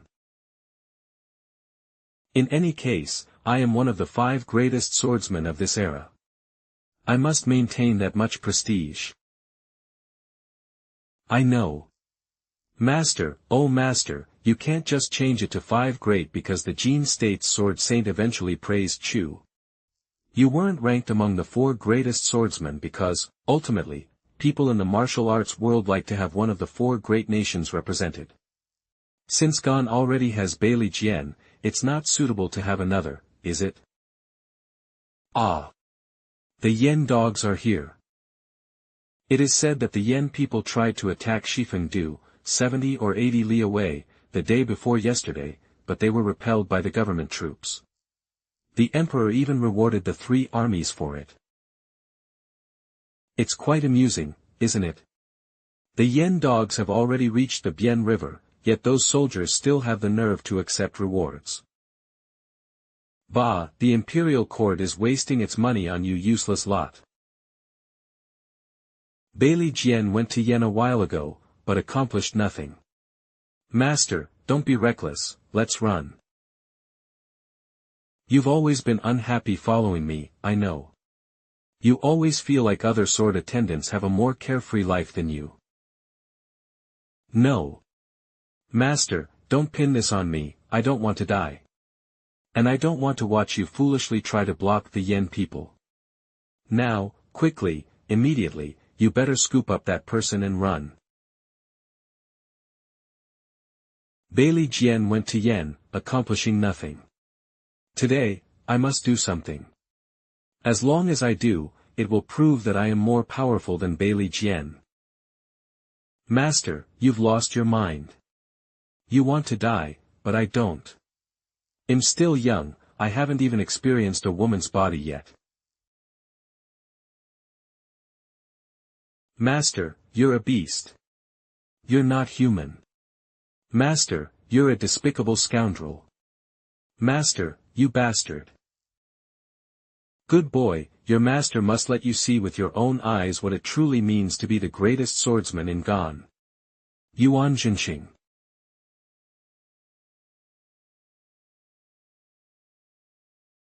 Today, I, Yuan Jinxing, shall use these 3 sharp swords to block your thousands of iron cavalry.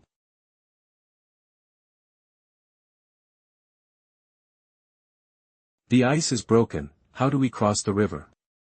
Is he stupid, or are you? We can still cross if we walk another 100 or 200 meters to the side, can't we? Blind man, do you think all the swordsmen of Gon are insane? The entire river is frozen, yet he thinks because he broke 100 meters of ice, we can't cross.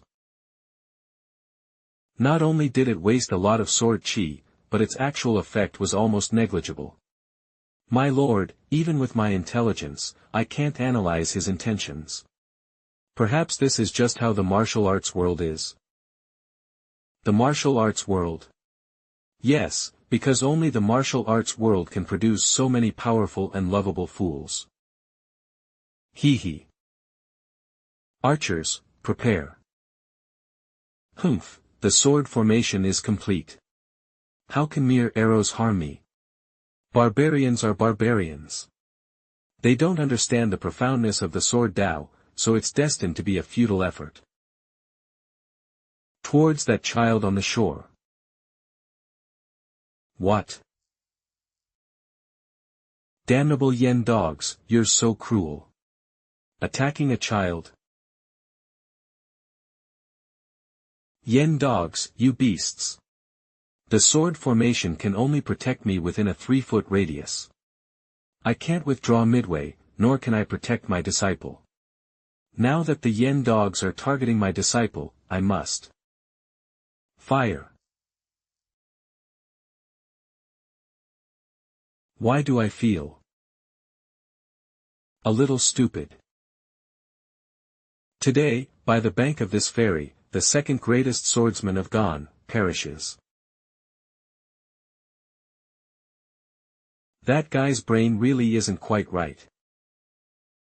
He clearly has decent strength, but all he accomplished was breaking some ice, showing off for a bit, and incidentally wasting a tiny bit of the Yen army's arrows.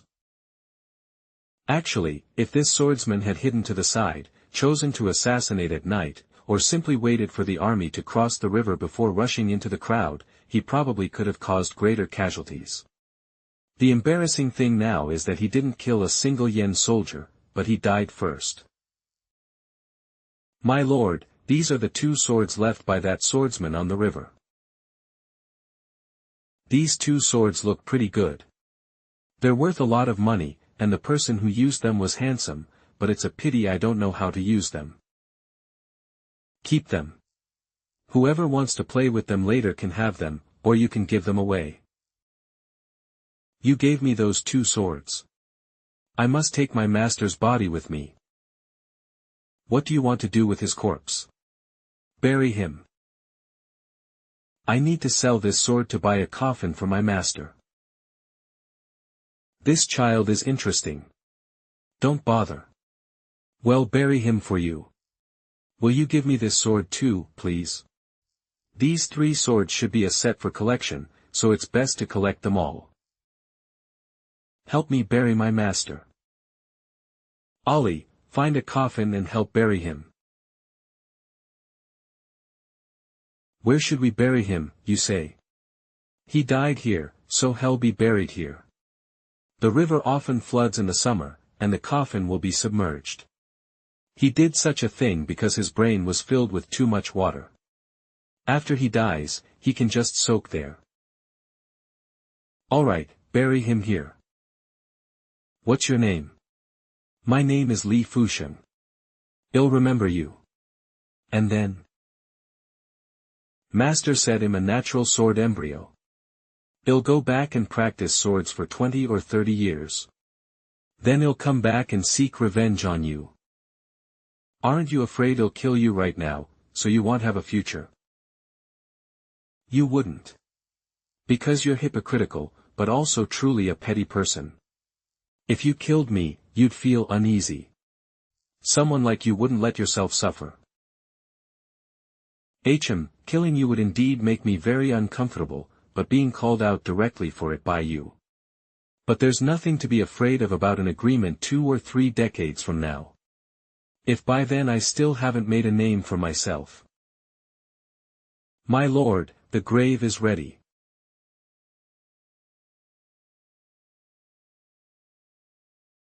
Thank you, you big dummy. My lord. This little girl is interesting. A girl? Do you think he'll kill you? You will. In that case, you'll come with us. Give her to Xinjiang. Since she's our enemy, giving her to Xinjiang wouldn't be right. So it's better to keep her with us for now. But the young ladies under Xinjiang have to learn to disguise themselves from a young age. This could dull her sword's edge, which would be a shame. Ah Li, she's with you. You are my enemies. How dare you make me follow you? Don't be so surprised. Let's make an agreement, 20 years from now, they'll give you a chance to kill our lord. But within these 20 years, if you dare to have any thoughts or schemes, you won't live to grow up. I originally thought my master had water in his brain, but it turns out your brains are also a little waterlogged. Such a good offer, only a fool wouldn't agree. You have to provide me with food and lodging. This small amount of money is no issue.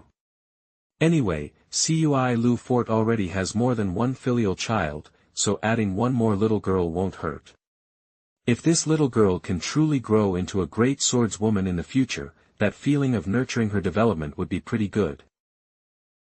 Struggling with whether or not to kill me. And there I sat, maintaining my dignity. The scene, just thinking about it, had an artistic flair. Gone troops found 20 li south.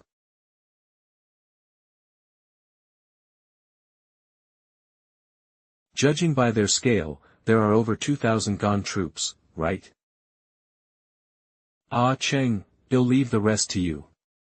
I only have so much to offer. At most, I can yell and charge. As for military tactics and fighting, I'll leave that to Ah Cheng. Understood, my lord. Attack. Enemy attack.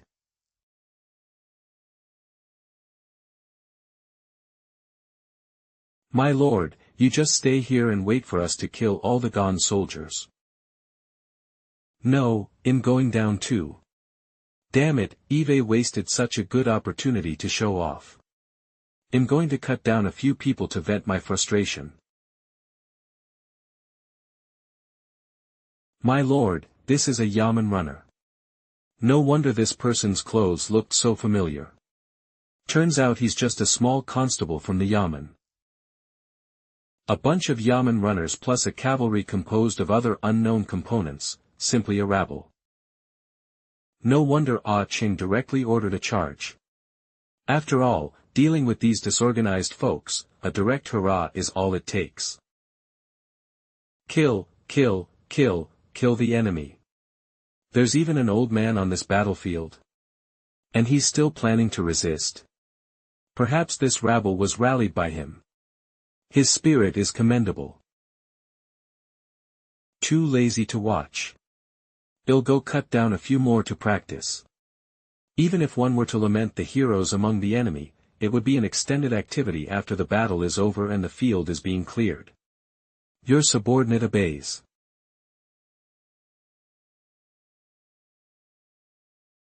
My lord, we've scouted thoroughly. These gone troops are a disorganized force of yamen runners and prisoners, organized by the old county magistrate, plus a group of local wandering heroes. Oh. Ha ha ha ha, Commander Zheng seems to have just warmed up. Others will wait at the ferry for the main army to cross the river. Commander Zheng, you and your subordinates, come with me. Your humble general obeys.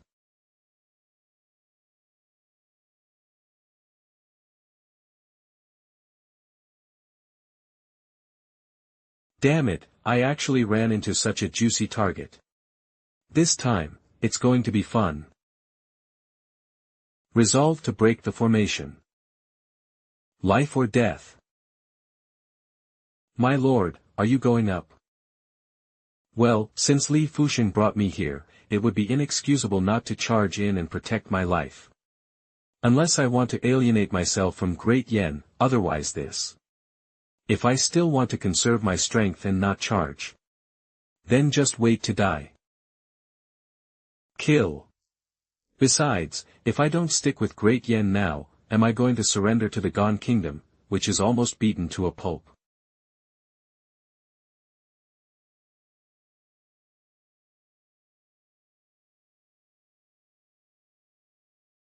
Lads, follow me.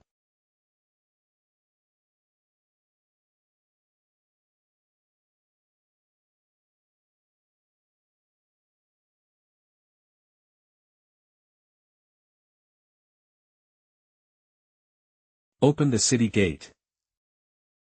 Yes, sir. Damn it, my forces. We didn't suffer such heavy casualties even fighting in Chuzhou. Now, many have died. What the hell are they fighting here? My lord, the city gate is open. Good, rush in and kill them all, to let off some steam. Understood, but my lord, please watch your own safety. Got it. My lord. What's wrong? My lord, these gone soldiers are a little different. I see it. Damn it, no wonder Li Fusheng was so excited. Turns out we ran into a tough opponent. Ah Li. The quality of the Gone troops here is good. At least they are more capable and daring in battle than the Gone garrison soldiers we saw in the cities along the way. But precisely because of this, we must not back down. If we retreat even an inch, these Gone troops will only become harder to stop. Ah Ming, they'll try my best to protect our lord and Xinjiang from sneak attacks. You go watch out for any Gone troops coming to kill us. Understood. Block this big guy. We must plug the gap. Can't block him, this guy is too fierce. Not good. The Yen dogs are about to break through. Not good. The general was killed by the Yen dogs.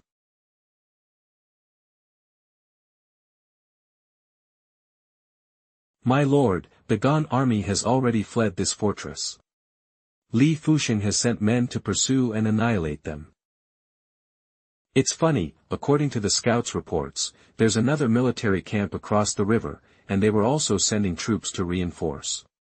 But this military camp fell too quickly. This caused the enemy reinforcements to not even have time to arrive. They were already taken down by the Yen army. What's even more ridiculous is that the Gone troops who came to rescue were swept along by the Gone troops fleeing this military camp, and they also took off running with them. Now, the Yen army soldiers, who were preparing for a second battle, are somewhat torn between laughter and tears. I know. You've expended too much energy both scouting the enemy and protecting us with your spiritual power. Go rest now. Damn it, Cui Lu Fort lost 400 soldiers killed, and even more wounded. This deal was a huge loss. That guy sure had his fun killing, but my soldiers are genuinely bleeding and suffering casualties. It's a shame this is a battle between two armies, so there's no real reason to cuss out this madman. What kind of battle is this anyway? Li Fusheng must have just learned that this military camp was lightly guarded, so he acted on impulse. According to the scale of this military camp, there should be more defenders. They were probably transferred earlier to encircle and suppress Li Bao. And then, both ferry crossings along the nearly 100-li stretch of the Bian River are now in our hands. This way, if the Gone kingdom tries to cross the river with a large army, we'll surely discover it in advance. Then, attacking them halfway across will be much easier. This place should be Shifeng Ferry. Because of Li Bao, most of the elite forces that the Gone kingdom's capital region could mobilize were sent to Xishan County to intercept and surround Li Bao. Right now, this ferry crossing is also in our hands. This means the Bian River, which the Gone kingdom specially dug to prevent the Yen people from advancing south, is now on our side and being used by us. Oh, I see. I know you didn't understand. Commander Zheng. My lord, your injury. It's nothing serious, just a minor wound. Just have someone treat it casually later. Is this person also your family retainer? If it weren't for him earlier, I wouldn't have been able to kill the enemy commander so easily. Commander Zheng, you really have many talented people around you. My lord, you jest. They are all your people now. Don't talk such nonsense.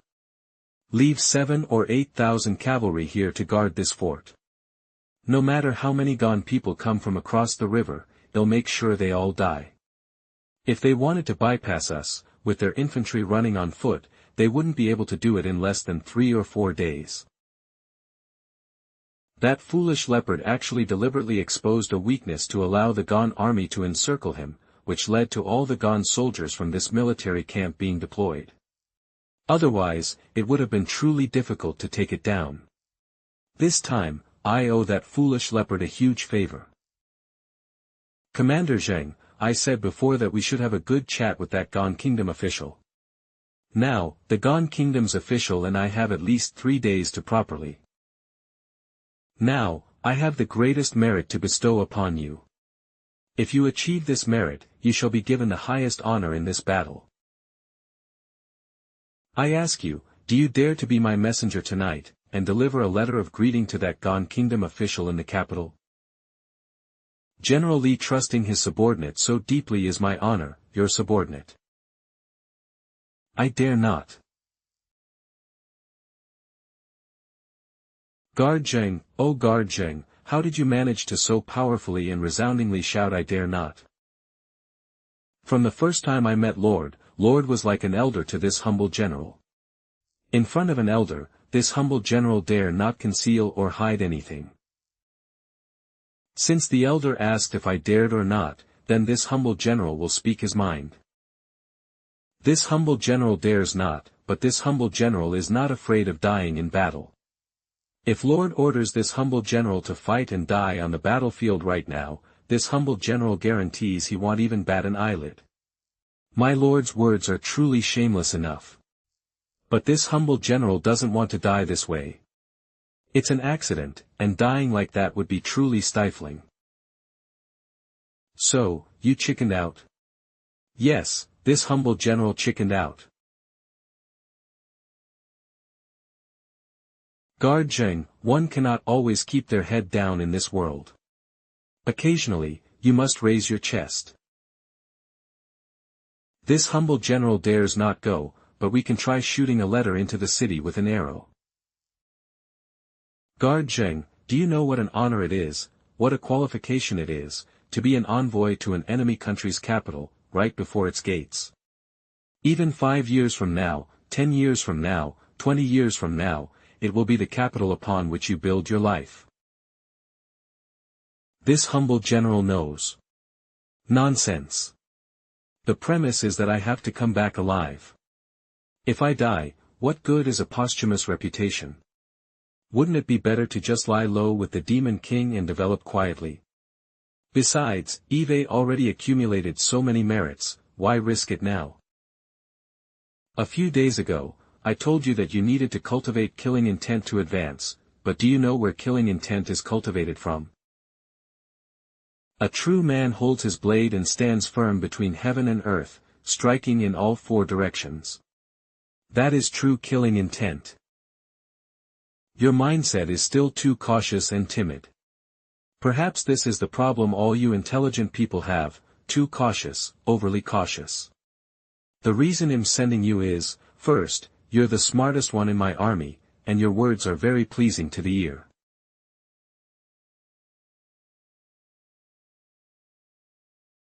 These past few days, Eve also noticed it myself, you, Zheng Fan, are a capable person.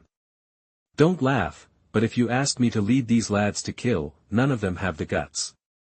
But when it comes to playing tricks, scheming, governing regions, dividing and conquering, and calculating people's hearts, our Northshan army really lacks such talent. I just want to reserve good things for people I favor. So, after this mission, when merits are discussed after the war, I can guarantee you a city prefect position. Lord, how about letting someone else have this merit?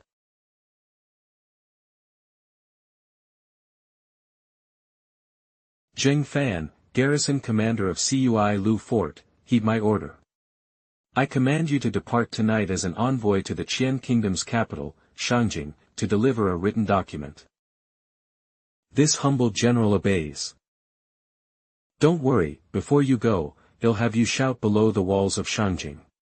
This kid is actually alright. Earlier, when I asked if he dared, he played a little coy, but in the face of a formal military order, he responded directly. If anyone dares to harm my envoy, I, Li Fusheng, will slaughter 100,000 commoners in their capital region as retribution. That's how it is. I refused. Because I know that my personal safety is minor, but if because of me, you all also encounter misfortune, I couldn't bear it. My lord, you don't need to worry about us. Going as an envoy to the Qian Kingdom's capital at this time, just thinking about it is exciting. Exactly. Son, do you think so too? Well, this is quite helpless, and sad. My lord, since we're going, we should decide who to bring, right? Although it's a solo diplomatic mission, I should still be able to bring 2 attendants, right? You can bring 2. I'll go. Third brother, you're out.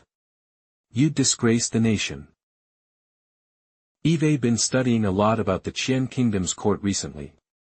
I'll accompany my lord, and the other one, let it be Ah Ming. What about me? Shut up. Ah Li, that simpleton, if he opens his mouth and spouts off, the people of Qian Kingdom might really cut down this envoy of mine. Alright, then let's get ready. We'll leave when it gets dark. Li Fusheng said we should write the document ourselves. And the demands? There's only one requirement, make the people of Qian angry. The Qian Kingdom's capital, Shangjing. Oh, these city walls are quite high. I guess there will be many people inside, right? This city, to conquer it in a short time, is almost impossible. But since we're already at its gates, it would be truly inappropriate not to attack it at least once. My lord, if we are truly going to attack the city, we would definitely use the captured commoners as the first wave of cannon fodder. I know. Enough talk, let's go knock on the city gates. My lord, I am ready. Who goes there? Envoy of Great Yen, ordered to request an audience.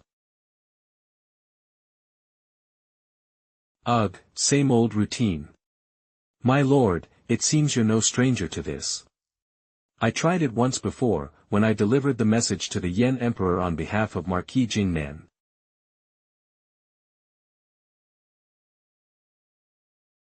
This official, Xiao Wenjie, Vice Minister of the Court of State Ceremonials, is ordered by His Majesty to lead the Yen envoy to an audience with His Majesty. Yen envoy, may I see your credentials and seal for inspection? Credentials, seal. Didn't bring them. The Yen people are truly barbarians. Have they no manners left? I truly apologize, I didn't expect the war to progress so quickly, I didn't have time to prepare. Who? These people are now fully embodying what incompetent rage means. Don't say it, your description is quite apartment. Yen envoy, please follow me. Thank you. Where is that Yen barbarian? Where is he? Let Grandpa cut him down for a drink. Yen envoy, please excuse the rudeness. Good. This official has an imperial decree and it's not appropriate to fall out with the Yen people. A little lesson. Afterwards, I can even impeach these military officers for their lack of etiquette. 2 birds with 1 stone. No matter, since they're looking for me, I'll handle it. At this point, are the Qian Kingdom officials still trying to deal with developments using old ways of thinking? Come on, my neck is right here. If you don't chop it off today, you're my grandson. Trying to suppress me this way?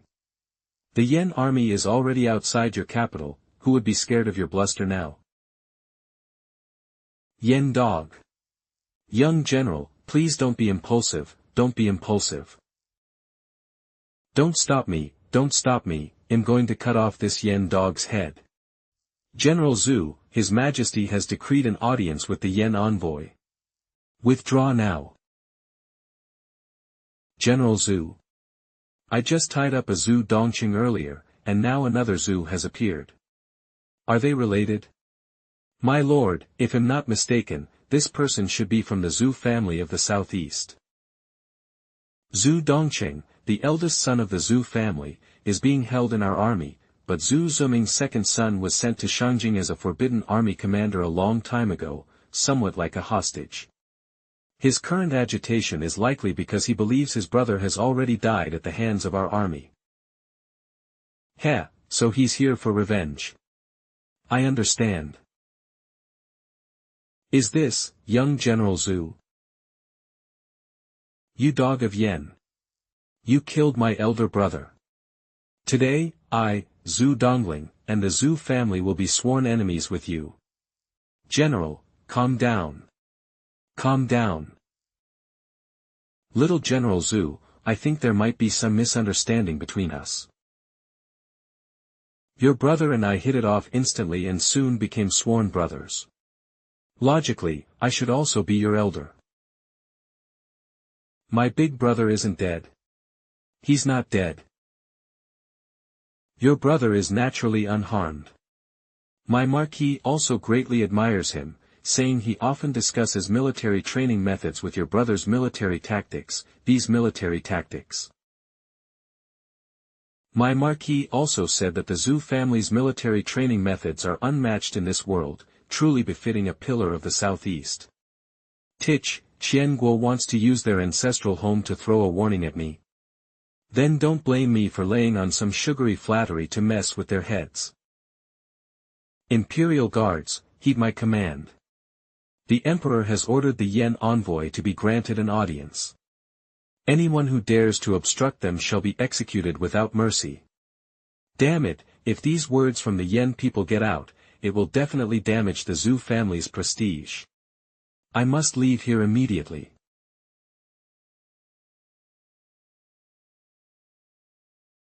Yen envoy, please get in the carriage. Good thing I stopped this Yen person in time. Otherwise, if he kept talking, who knows how much the morale of the Zhu family army would have plummeted. This envoy is unexpectedly astute for someone handling diplomatic affairs.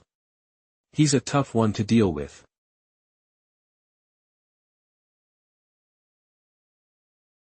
How is it? People are panicking. As expected. Yen envoy, please alight. We have arrived at the Imperial Palace.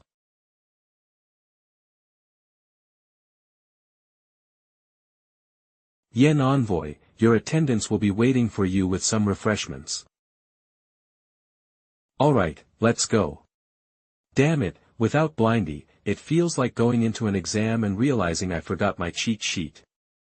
Oh well, since I'm already here, I might as well make the best of it. What's the point of being scared now? This must be the back part of the Qian Kingdom's imperial palace, specifically for their emperor and concubines to live, right? Even as a modern person, I feel awestruck looking at this place. The wealth of the Qian Kingdom is indeed. Truly lives up to its reputation. Yen envoy, my apologies. I didn't expect to be brought directly here, which conveniently bypasses the whole tongue-lashing a crowd drama.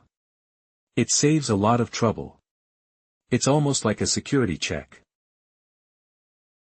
Good thing my little one was alert enough to hide. Otherwise, if it had been discovered, I really wouldn't know what to do. Unless this silver-armored guard is something like Blindy, or a rumored spiritual mage from the west, otherwise there's no way he could detect the demon spawn's presence. Yen envoy, this official will see you no further. Please proceed.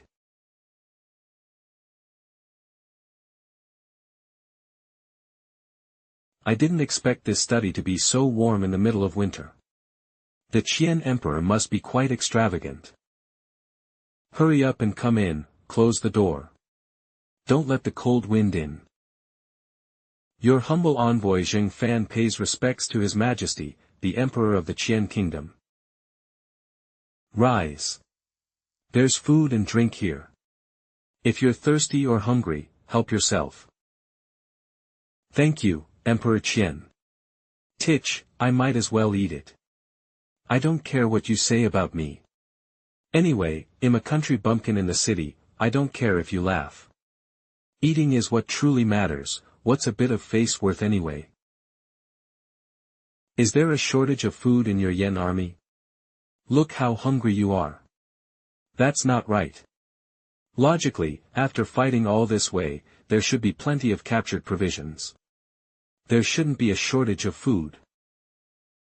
There's no shortage of food in the army, but being able to eat one's fill is already something to be grateful for. It truly cannot compare to the refinement here at Your Majesty's palace. In life, there are only two most beautiful things, delicious food and beautiful women. That's a bit biased, but it does reflect the general populace. However, besides delicious food and beautiful women, there are actually many other better things in this world. But those are only pursuits for people like Your Majesty. Oh, tell me, what exactly is it that people strive for in this life? Why aren't you speaking?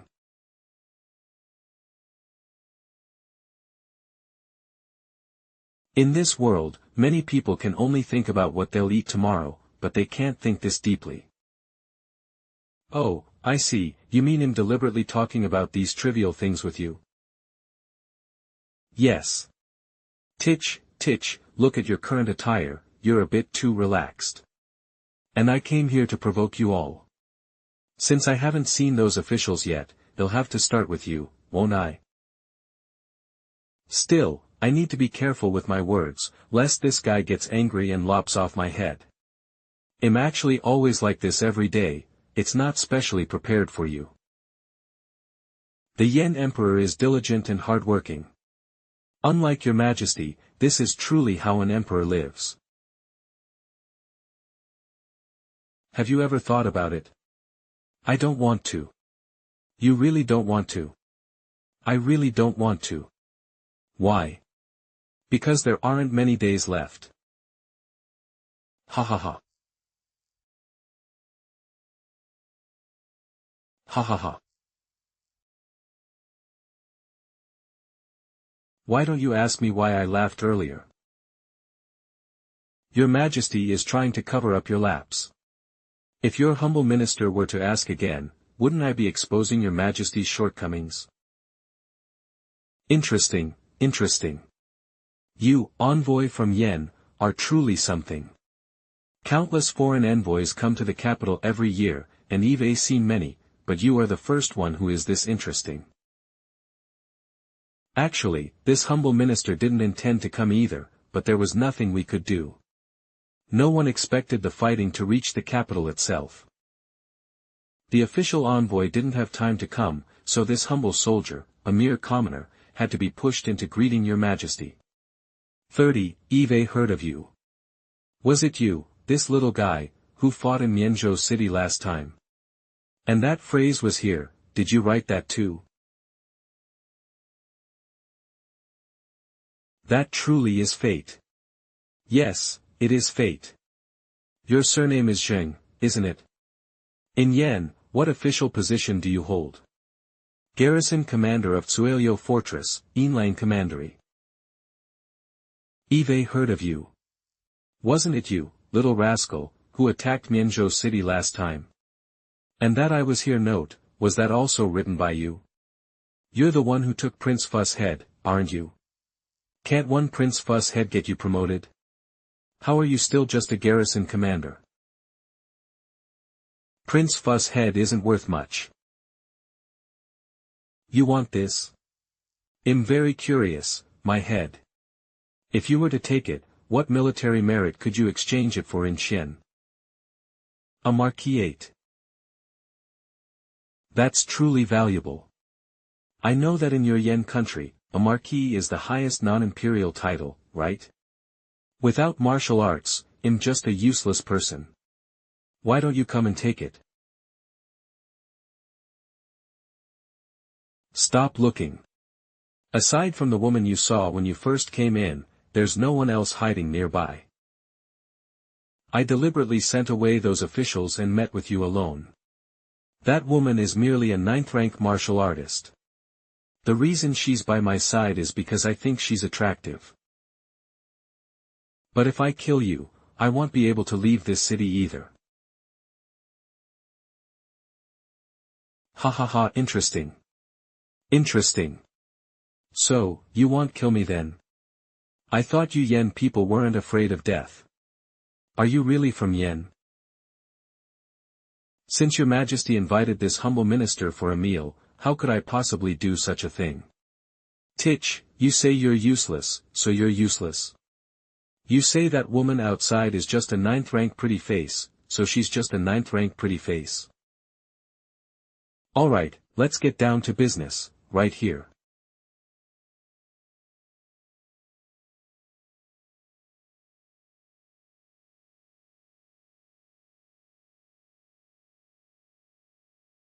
You, what do you mean by this? What the hell? The blind man writes so well. Emperor Qian approved it just by glancing at it. Couldn't you have made a bit more effort? Never mind that it's not a state letter or written personally by Ji Runhao, but the ink isn't even dry yet. Minister Zheng, what kind of women do you fancy? Your Majesty, weren't we going to discuss serious matters? This is also a serious matter. I generally don't dislike the pretty ones. How truly sincere. In fact, it's this simple, human desires are endless, just like your state of Yen. If your state of Yen had only wanted some benefits, like before, I would have given them to you. After all, my great Qian is rich and vast. To take it one step further, if you Yen people had just plundered and left, I could still understand. Since we're neighbors, and since we hope to continue to get along well in the future, it makes sense to lend a hand, wouldn't you agree? But this time, the poor neighbor isn't playing fair. They actually want to occupy more than half of the house. Humph. Because this neighbor is too timid. Your Majesty, your humble servant misspoke and told the truth. You sly fox, going in circles with me. I finally found your weak spot, didn't I? The truth truly hurts, Your Majesty. Every year, the Great Qian's treasury allocates funds to support nearly 1 million non-existent troops. Just this one item devours how much of the people's hard-earned money? With 1 million more Qian troops, even if the Great Yen Iron Cavalry is unmatched, how would they dare to march south? It's a pity, I don't have a Li Liangting by my side, nor a Tian Wujing. Your Majesty, which came first, the chicken or the egg? The Great Yen first had the ambitious Emperor Yen, which allowed these two marquises to appear, and only then would these two marquises willingly stand by Emperor Yen. Yes, Ji Runhao is a better emperor than I am. More often than not, I'm actually thinking about how to enjoy myself. For example, that silver-armored guard outside, do you know she has a husband? Your Majesty, what a fine mood you're in. Damn it, circling around and around, will this ever end? Your state of Yen isn't doing well these days. The state of Jin is already sharpening its blades. The Desert Royal Court probably won't miss this once-in-a-century opportunity either. When I learned that your state of Yan's 200,000 iron cavalry had marched south, I was startled and immediately issued 2 imperial edicts. One was to order all troops in the world to march into the capital to protect the emperor. The second imperial decree was strictly ordering the frontier armies not to send a single soldier south for reinforcements. That's right, the Qian border armies won't reinforce, staying there like nails, or even sending a portion of troops to secretly launch a northern expedition against the undefended state of Yen. Then, no matter how rampant the Yan army becomes within the borders of Qian, they still won't be able to completely devour and digest this juicy morsel. Instead, it will get stuck like a fishbone. At the same time, the barbarian royal court will seize this opportunity to try and break free from the control of the Xinbei Marquisate. And the state of Jin, guided by the principle of if the lips are gone, the teeth will be cold, is highly likely to send a large army to attack the state of Yan. This is almost a foregone conclusion. Underestimated them, huh? This move by Emperor Qian is quite insidious. One move is enough. As expected, those who can sit on the dragon throne are. To be honest, I have to thank Ji Runhao. The vacant positions in the border armies and the imperial guards, even I wouldn't have dared to touch them before. Now, I can use your blades to lance this festering wound. Tell me, how should I thank your emperor? But a large part of the north of Great Qian has also been devastated. No worries, the wealth of my Great Qian lies south of the Qian River, accounting for 80% of my Great Qian's annual treasury income. To you Yan people, the frontier regions might seem prosperous, but to us Qian people, they are considered poor places. No offense, but my Great Qian has always suffered from severe redundancy in 3 areas. Don't be fooled by the outward appearance, the national treasury is almost at the point of living hand to mouth. One is the military. I sent the Xiang army up to be disbanded by you all. The nobles no longer dared to conceal the empty positions. I can justifiably take advantage of the situation to extend my influence into these 2 armies. Corrupt officials. The number of officials in the north who were derelict, killed, or surrendered was countless, which also allowed for a good purge. The third redundancy is monks and Taoists. I've long been uncomfortable with these outsiders who don't engage in production or labor but don't have to pay taxes. The countless temples and Taoist temples you Yan people destroyed along the way also helped me greatly. Your Majesty, any grand plan starts off beautifully. Your Majesty, your humble servant believes you might be thinking too optimistically. It's impossible for the state of Qian to conjure a large army overnight. Give me 3 years, and I can retrain a true army of 800,000 imperial guards. After all, Great Qian has deep pockets. He, Ji Runhao, trampled on the aristocratic families, risking everything to launch this war. I don't like money, and I generally don't play card games.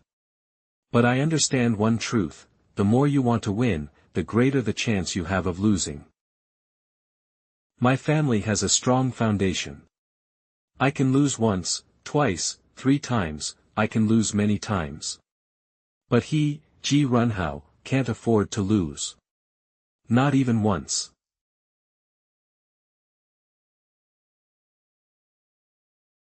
Your Majesty, if we cannot consume this piece of meat that is the state of Qian, then Great Yan will not allow it to remain intact there, waiting for your state of Qian to pick it up again. Is this a reconciliation? Your Majesty should be aware that since marching south, my Yan army has been very restrained. That's because my Yan army believes that this land will soon be the land of Yan. If it truly comes to the situation your Majesty described, our Great Yan's 200,000 iron cavalry will no longer hold back their blades. You can let the 3 frontier armies continue to hold their positions and not come out, the butcher's knife of my Great Yan will return, drenched in blood, all the way back. To say that Qian's north would be left without a chicken or dog is impossible, but for 9 out of 10 households to be empty, that's not difficult.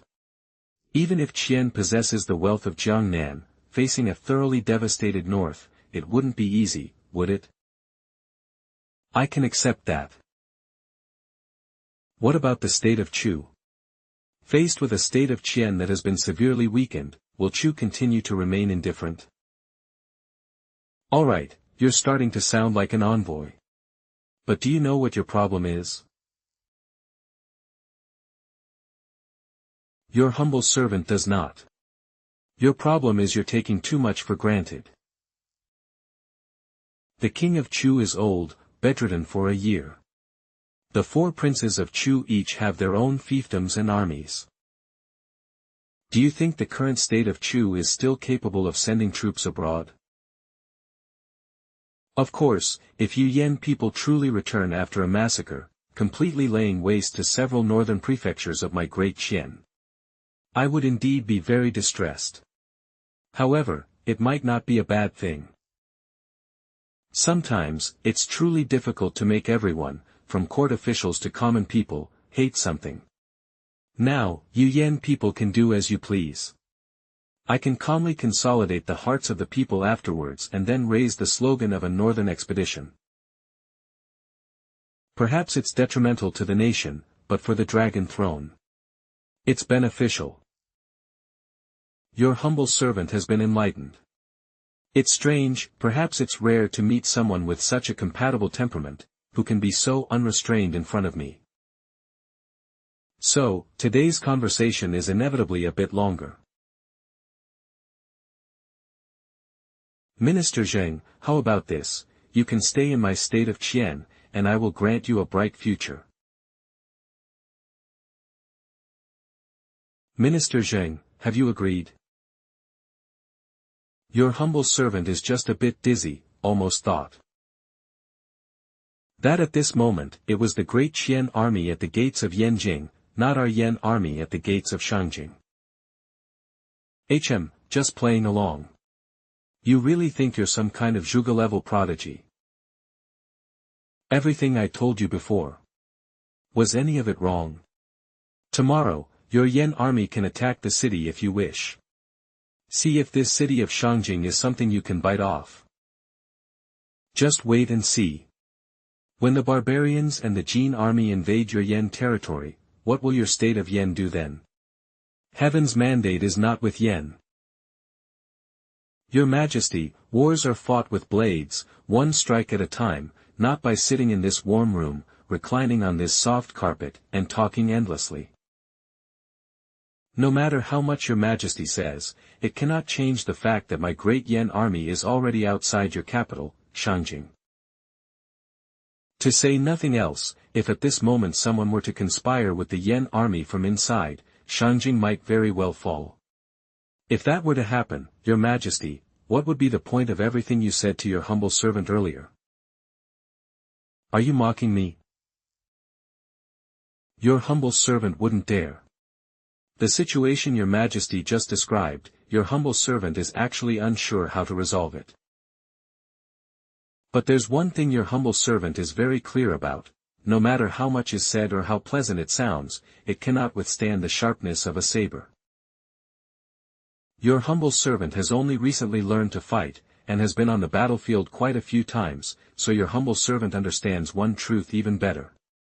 The court is the court, and tactics are tactics, but they are completely different from fighting on the battlefield.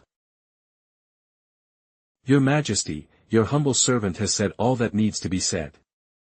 Your Majesty's teachings, your humble servant has also kept in mind. Your humble servant believes it is time to leave. You just chastised me, and now you want to leave. If your humble servant does not leave the city tonight, tomorrow, 10,000 of your Majesty's subjects in the capital region will be buried with your humble servant. Your humble servant doesn't mind.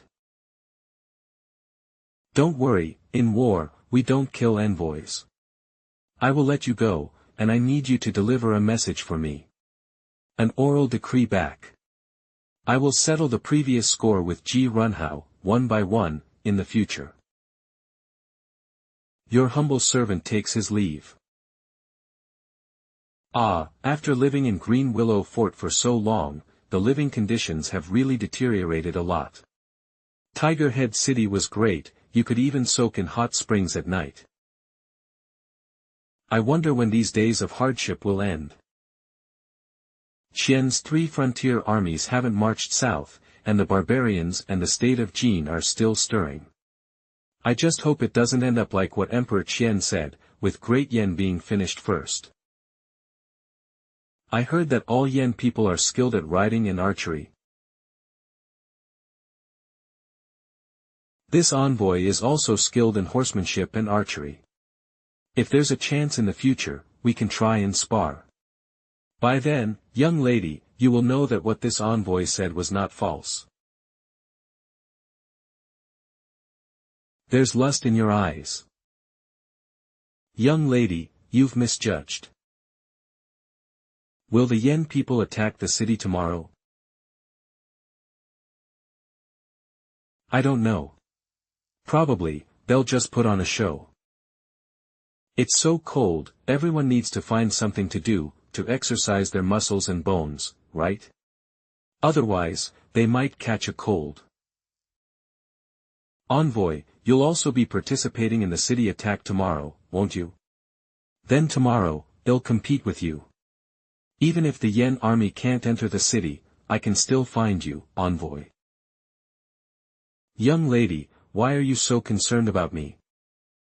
Because the way you looked at me when you walked over earlier made me very uncomfortable. I really wanted to kill you with a single sword. But you are an envoy, and you cannot die in Shangjing City tonight, so I can only find an opportunity tomorrow. Young lady, I think matters between men should be resolved by men. I don't have a man. I am not yet married, so my affairs can only be resolved by me personally. What the hell, Emperor Qian also said.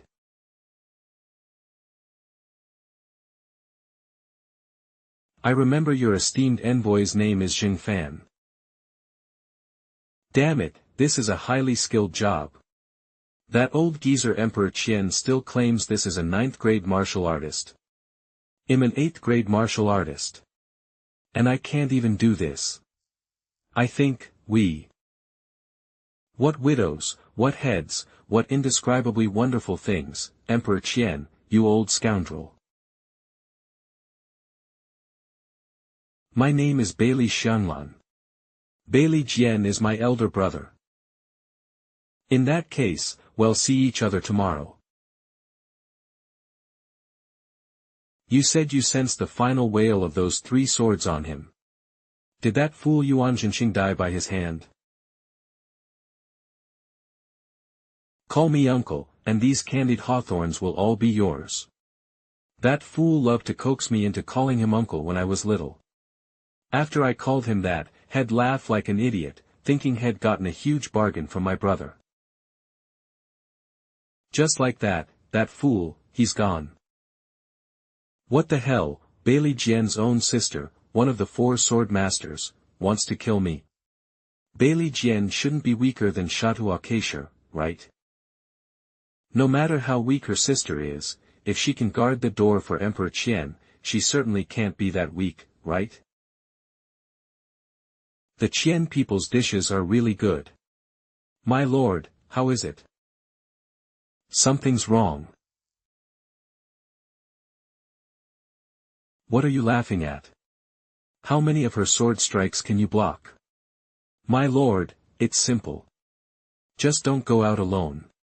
In the camp, she wouldn't dare to charge in directly, would she?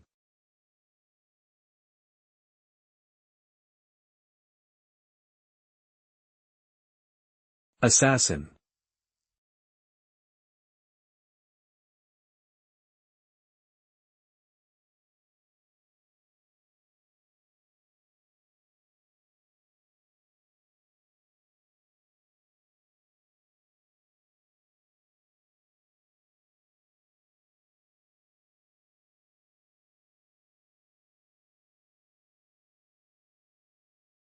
This isn't good. They're still alive.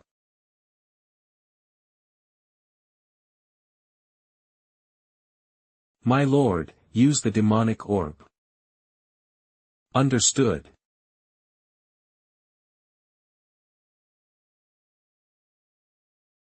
He.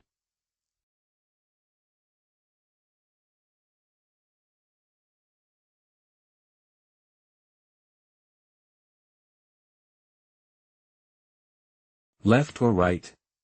To the right. Okay.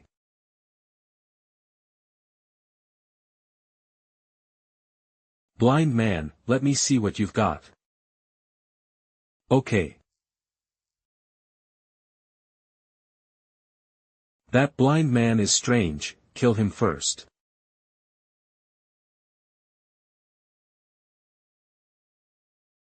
They'll send you up there to see what's what.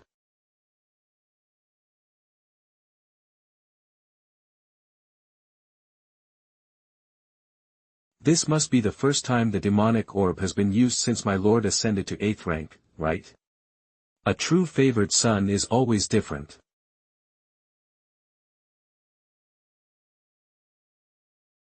Once you're done killing, hurry back. Don't overexert master too much.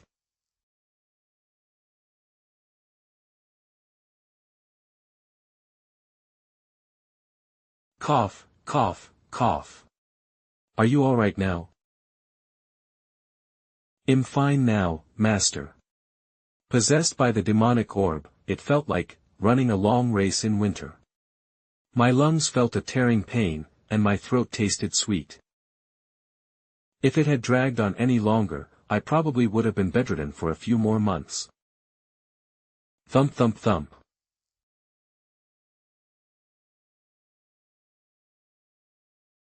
This should be us asking you, Kingdom of Qian, what exactly is the meaning of this? If you wanted to kill, why not do it directly? Why hide in the shadows and use such methods? These assassins definitely weren't sent by the Kingdom of Qian. They have no reason to do something like this. I'm not Li Fusheng. Killing me wouldn't really mean anything, and it would just force the Northern Suppression Army outside the city to begin a massive massacre of civilians tomorrow in retaliation. But understanding is one thing, this blame still needs to be pinned on them first. If I really wanted to kill you, do you think you'd still be alive and talking to me right now? Escort us out of the city.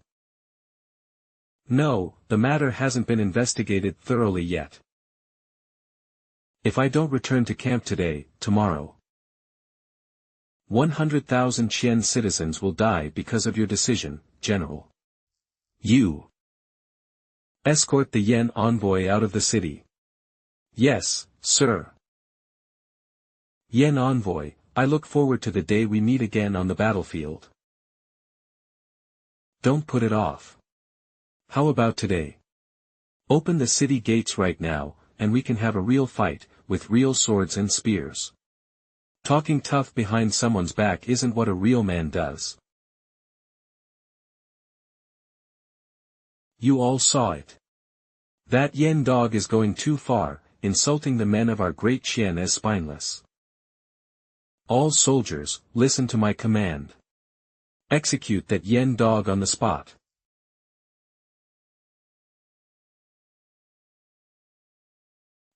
As an envoy, isn't it quite normal to say a few harsh words? Is there something wrong with this young Master Zhu's head? He just exploded because I mocked him a few times. Master, the demonic orb probably can't be used again, right? Don't even mention it, even I can barely stand anymore. In that case, let's catch the leader first.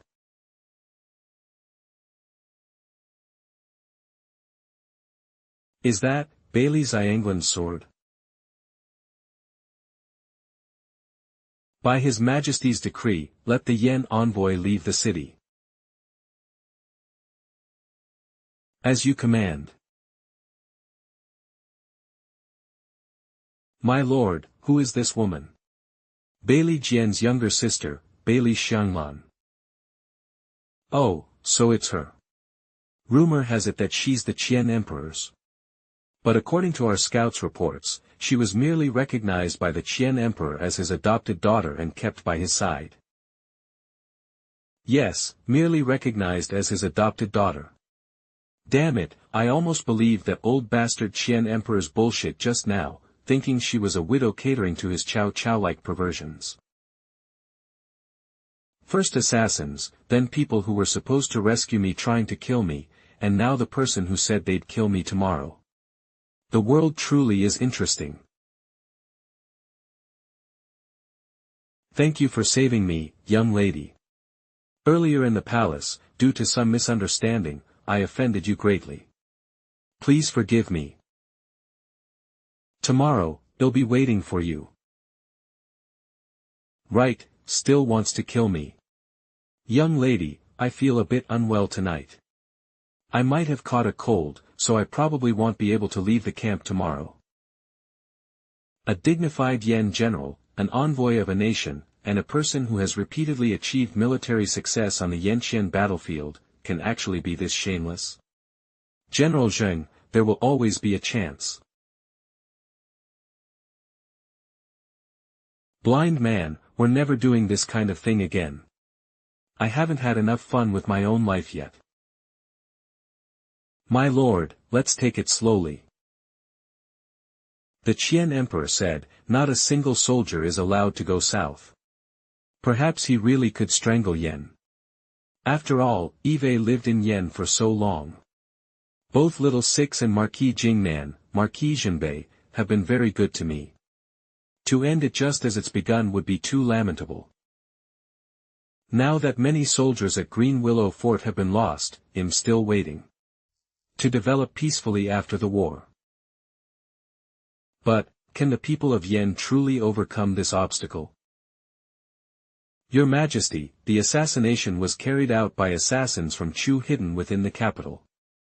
I recall that the Silver Armored Guard monitors Chu spies within the capital. The Grand Commander of the Silver Armored Guard, Luo Mingda, is the son of the Qian Emperor's wet nurse. To answer Your Majesty, because the Yen army appeared outside the city, there is widespread panic in the capital today. There are too many chaotic situations. My subordinates were momentarily careless, which led to this. I don't like excuses. This subject is guilty. The death of the Chu emperor is only a matter of time. The various princes are already at loggerheads. Therefore, Chu is eagerly hoping. In this situation, it's almost certain that someone within the Silver Armored Guard saw the Yen invaders.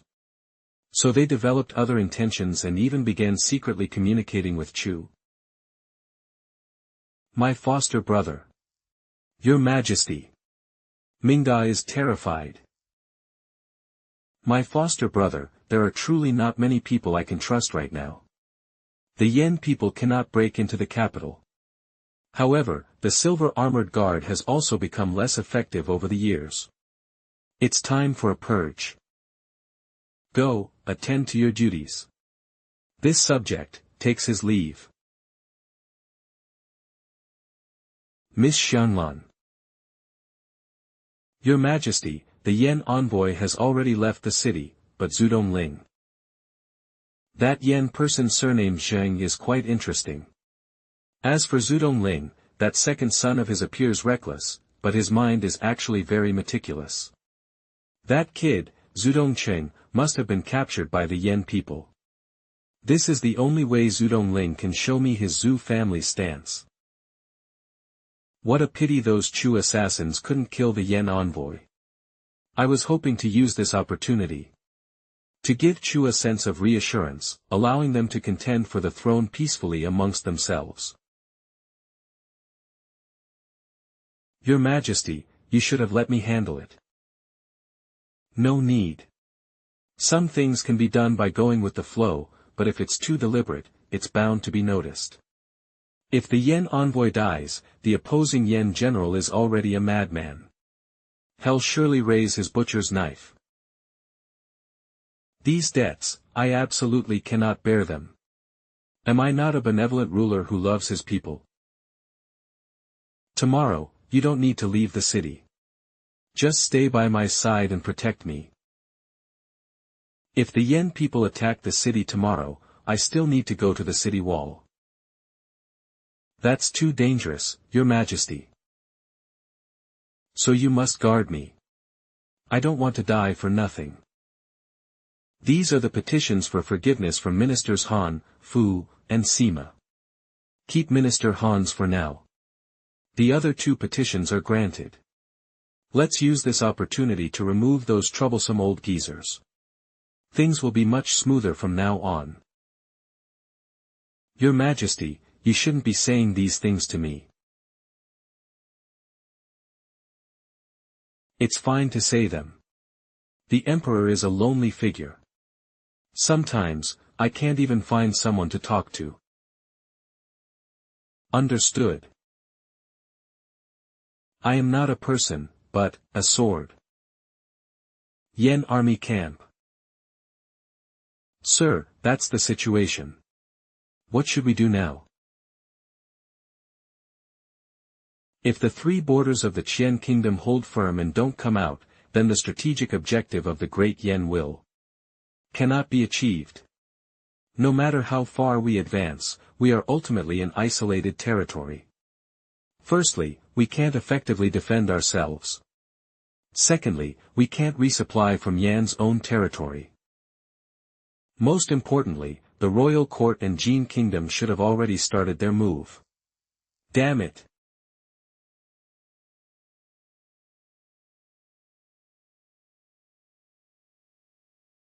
Old man, even you get flustered sometimes, eh? Although the Marquis often admonished us to look further ahead when considering things, I never really took it to heart. We're soldiers, after all.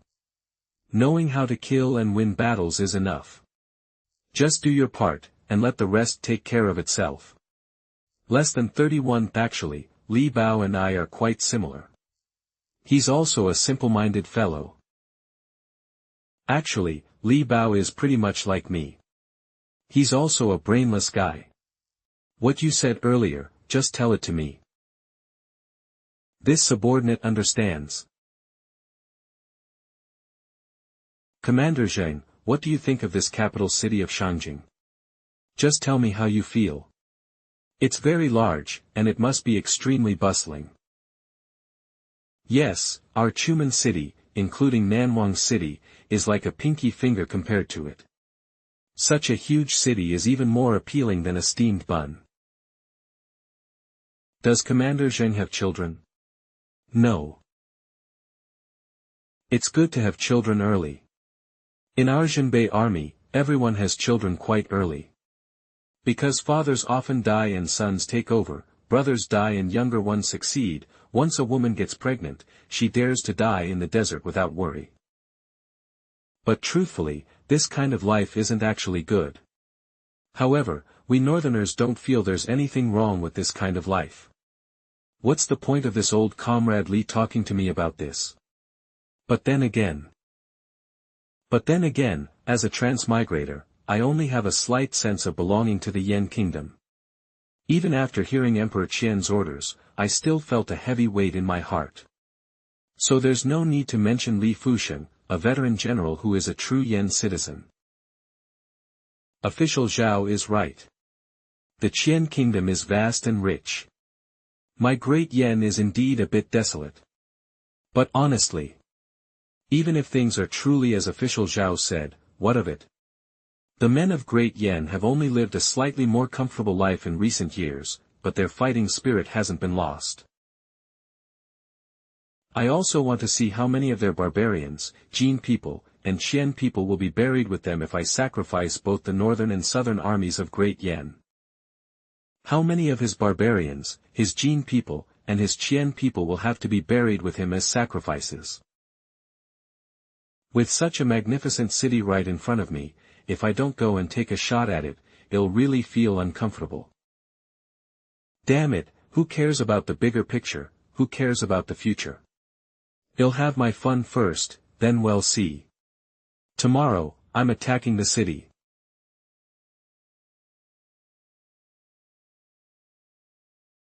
My lord. How are the siege weapons coming along? It's only been a day.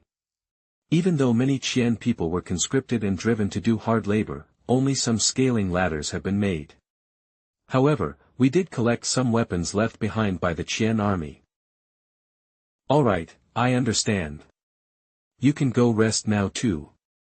Siege warfare is inherently a high difficulty task, and preparation in advance is extremely important. Time is too short right now.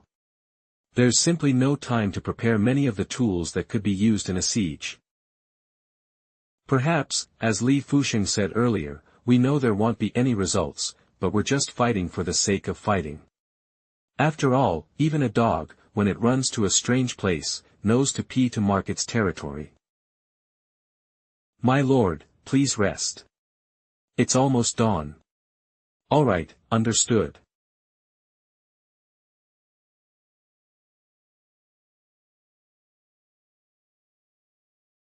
Long live His Majesty, long, long live. Long live His Majesty, long, long live.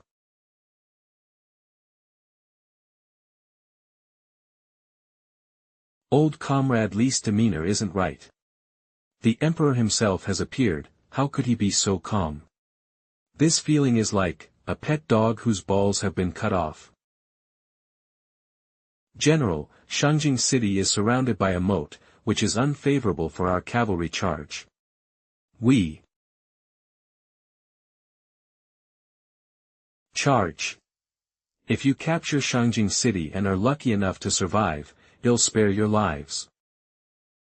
Although Blind Man reminded me, still.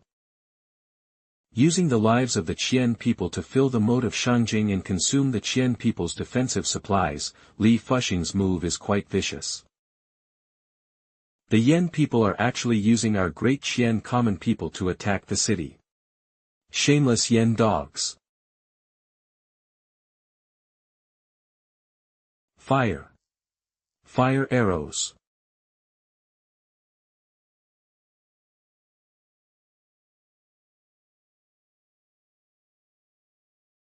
The first batch to fill the river is gone, send up the second batch. Charge over quickly, charge forward. Jumping into the moat might still offer a chance of survival, but staying here will definitely lead to being killed by the Yen people. Cough, cough. Damn it, I still can't stand Li Fusheng, that guy is simply a lunatic. As a general, one must be sufficiently cold-blooded, but seeing Li Fusheng enjoying himself like this, I still find it hard to bear. No wonder this guy told me to stop him if needed before the expedition. When he goes crazy, there's really no limit. Fire arrows. Fire arrows. Don't let them get close. But, those below are our people. I am tired. You all must defend the gates of Shangjing City. Oh, so Emperor Qian, that old fellow, can't take it anymore. Alright, Eve had enough fun. Sound the gongs to withdraw the troops. What? That's it, it's over. Are you kidding me? Li Fusheng returned to his main tent and gave an order. Unless there's a military situation with Qian, I won't see anyone, including myself. So, what are we doing today? He changed his mind at the last minute. It seems they're going to withdraw the troops. If he were to withdraw the troops, he would have issued the notice by now. But there's no notice yet, which means the army will continue to be stationed here tomorrow. Last night, Li Fusheng swore he would attack the city, even possibly leading the vanguard himself to assault the city walls. Today, however, he seems incredibly quiet and peaceful. There must be something that made him change his mind.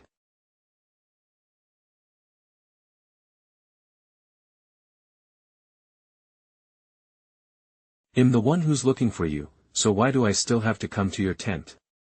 You're living with your wife now, aren't you worried it would be inconvenient for you? I was also worried about it being inconvenient for you too. Just say what you need to say. When I left Chuzhou, I left 2 clever people with 1 Sutong. Just now, he had them deliver a letter. However, when delivering this letter, one of them was lost. It seems the cost of this letter was quite high. What did it say? The city of Chuzhou is basically calm. As the master said, the Qian emperor must have indeed issued an edict prohibiting the three border armies from reinforcing.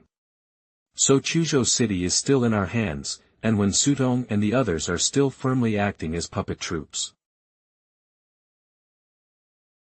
However, one thing that surprised me greatly was that at the very end of the letter, an additional matter was mentioned.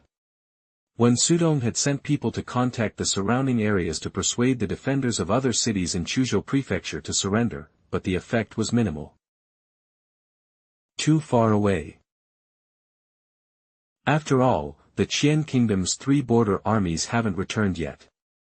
According to the original plan, only by wiping out the Qian kingdom's three border armies when they return would the northern officials of Qian despair. Thus, apart from a few staunch supporters, the rest either fled south or directly surrendered to Yen. Wen Sutong is an old fox. He didn't explicitly state his thoughts, but I understood his meaning. He said that besides Chuzhou city, several towns in the western part of Chuzhou Prefecture had been attacked, but the Yen army continued south after resupplying materials and provisions. That route, judging by the direction of their march, should be Li Bao's forces. Indeed it was them, so, the problem arises. Yes, that's the problem. As a surrendered person, Wen Sutong didn't dare to openly inquire about our military plans or intentions. He could only allude to things in this manner, but he truly helped us a great deal. I'm the only outsider in the tent. What's the point of you speaking in riddles? The meaning is simple. The 200,000 main army led by the Marquis of Zhenbei and the Jingnan army has disappeared. They must have hidden, right? Chuzhou Prefecture is basically a plain, with few mountains. How could a 200,000 strong army possibly hide completely? When Li Fuxing's unit entered Chuzhou Prefecture, they separated from the main force, and Li Bao's unit was heading south, just like us. But the problem is, after leaving Chuzhou Prefecture, only these two forces were engaged in combat. The main force did not appear.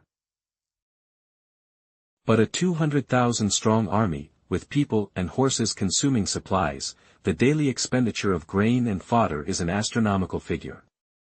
And throughout the entire Chuzhou Prefecture, aside from our forces and Li Bao's two armies, which broke through towns to obtain supplies, no other areas experienced that kind of wolf pack pouncing scenario.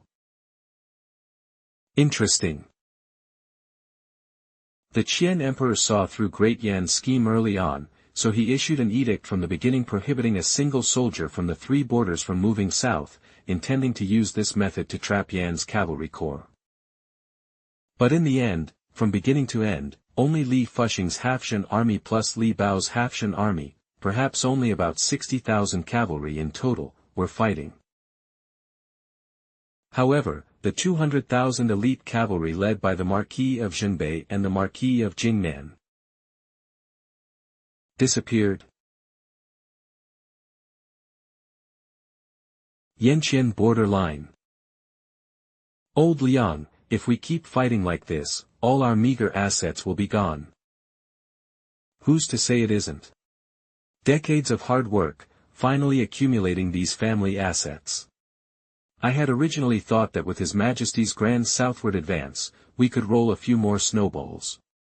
Who would have thought we'd be stuck fighting such a stagnant battle here ourselves? That fat guy Su, he fancies himself a northerner, so he thinks he understands military tactics. What does the Zhenbei army's fighting prowess have to do with him, Su? If this battle continues, I really can't take it anymore. These brothers have followed me for so many years, they can't all perish here. We must leave some seeds. Heh, what's the use of saying all this now? The Qian people are coming fiercer each time. Next time, what little we have left won't even be enough to fill the gaps. Although our troops are not as good as the Zhenbei army or the Jingnan army, they are all good at riding horses. Their horsemanship and archery are definitely not inferior to the Qian people's cavalry, yet they are forced to confront the Qian people head-on. Generals, why are you so careless? Although I haven't personally led many charges, I understand the principle that it's easy to get an army but hard to find a general. There are already many newly recruited good men in Nanwang City. They need experienced veterans to lead them. You should go down and recuperate first, and train the new recruits while you're at it. Minister Su, Minister Su.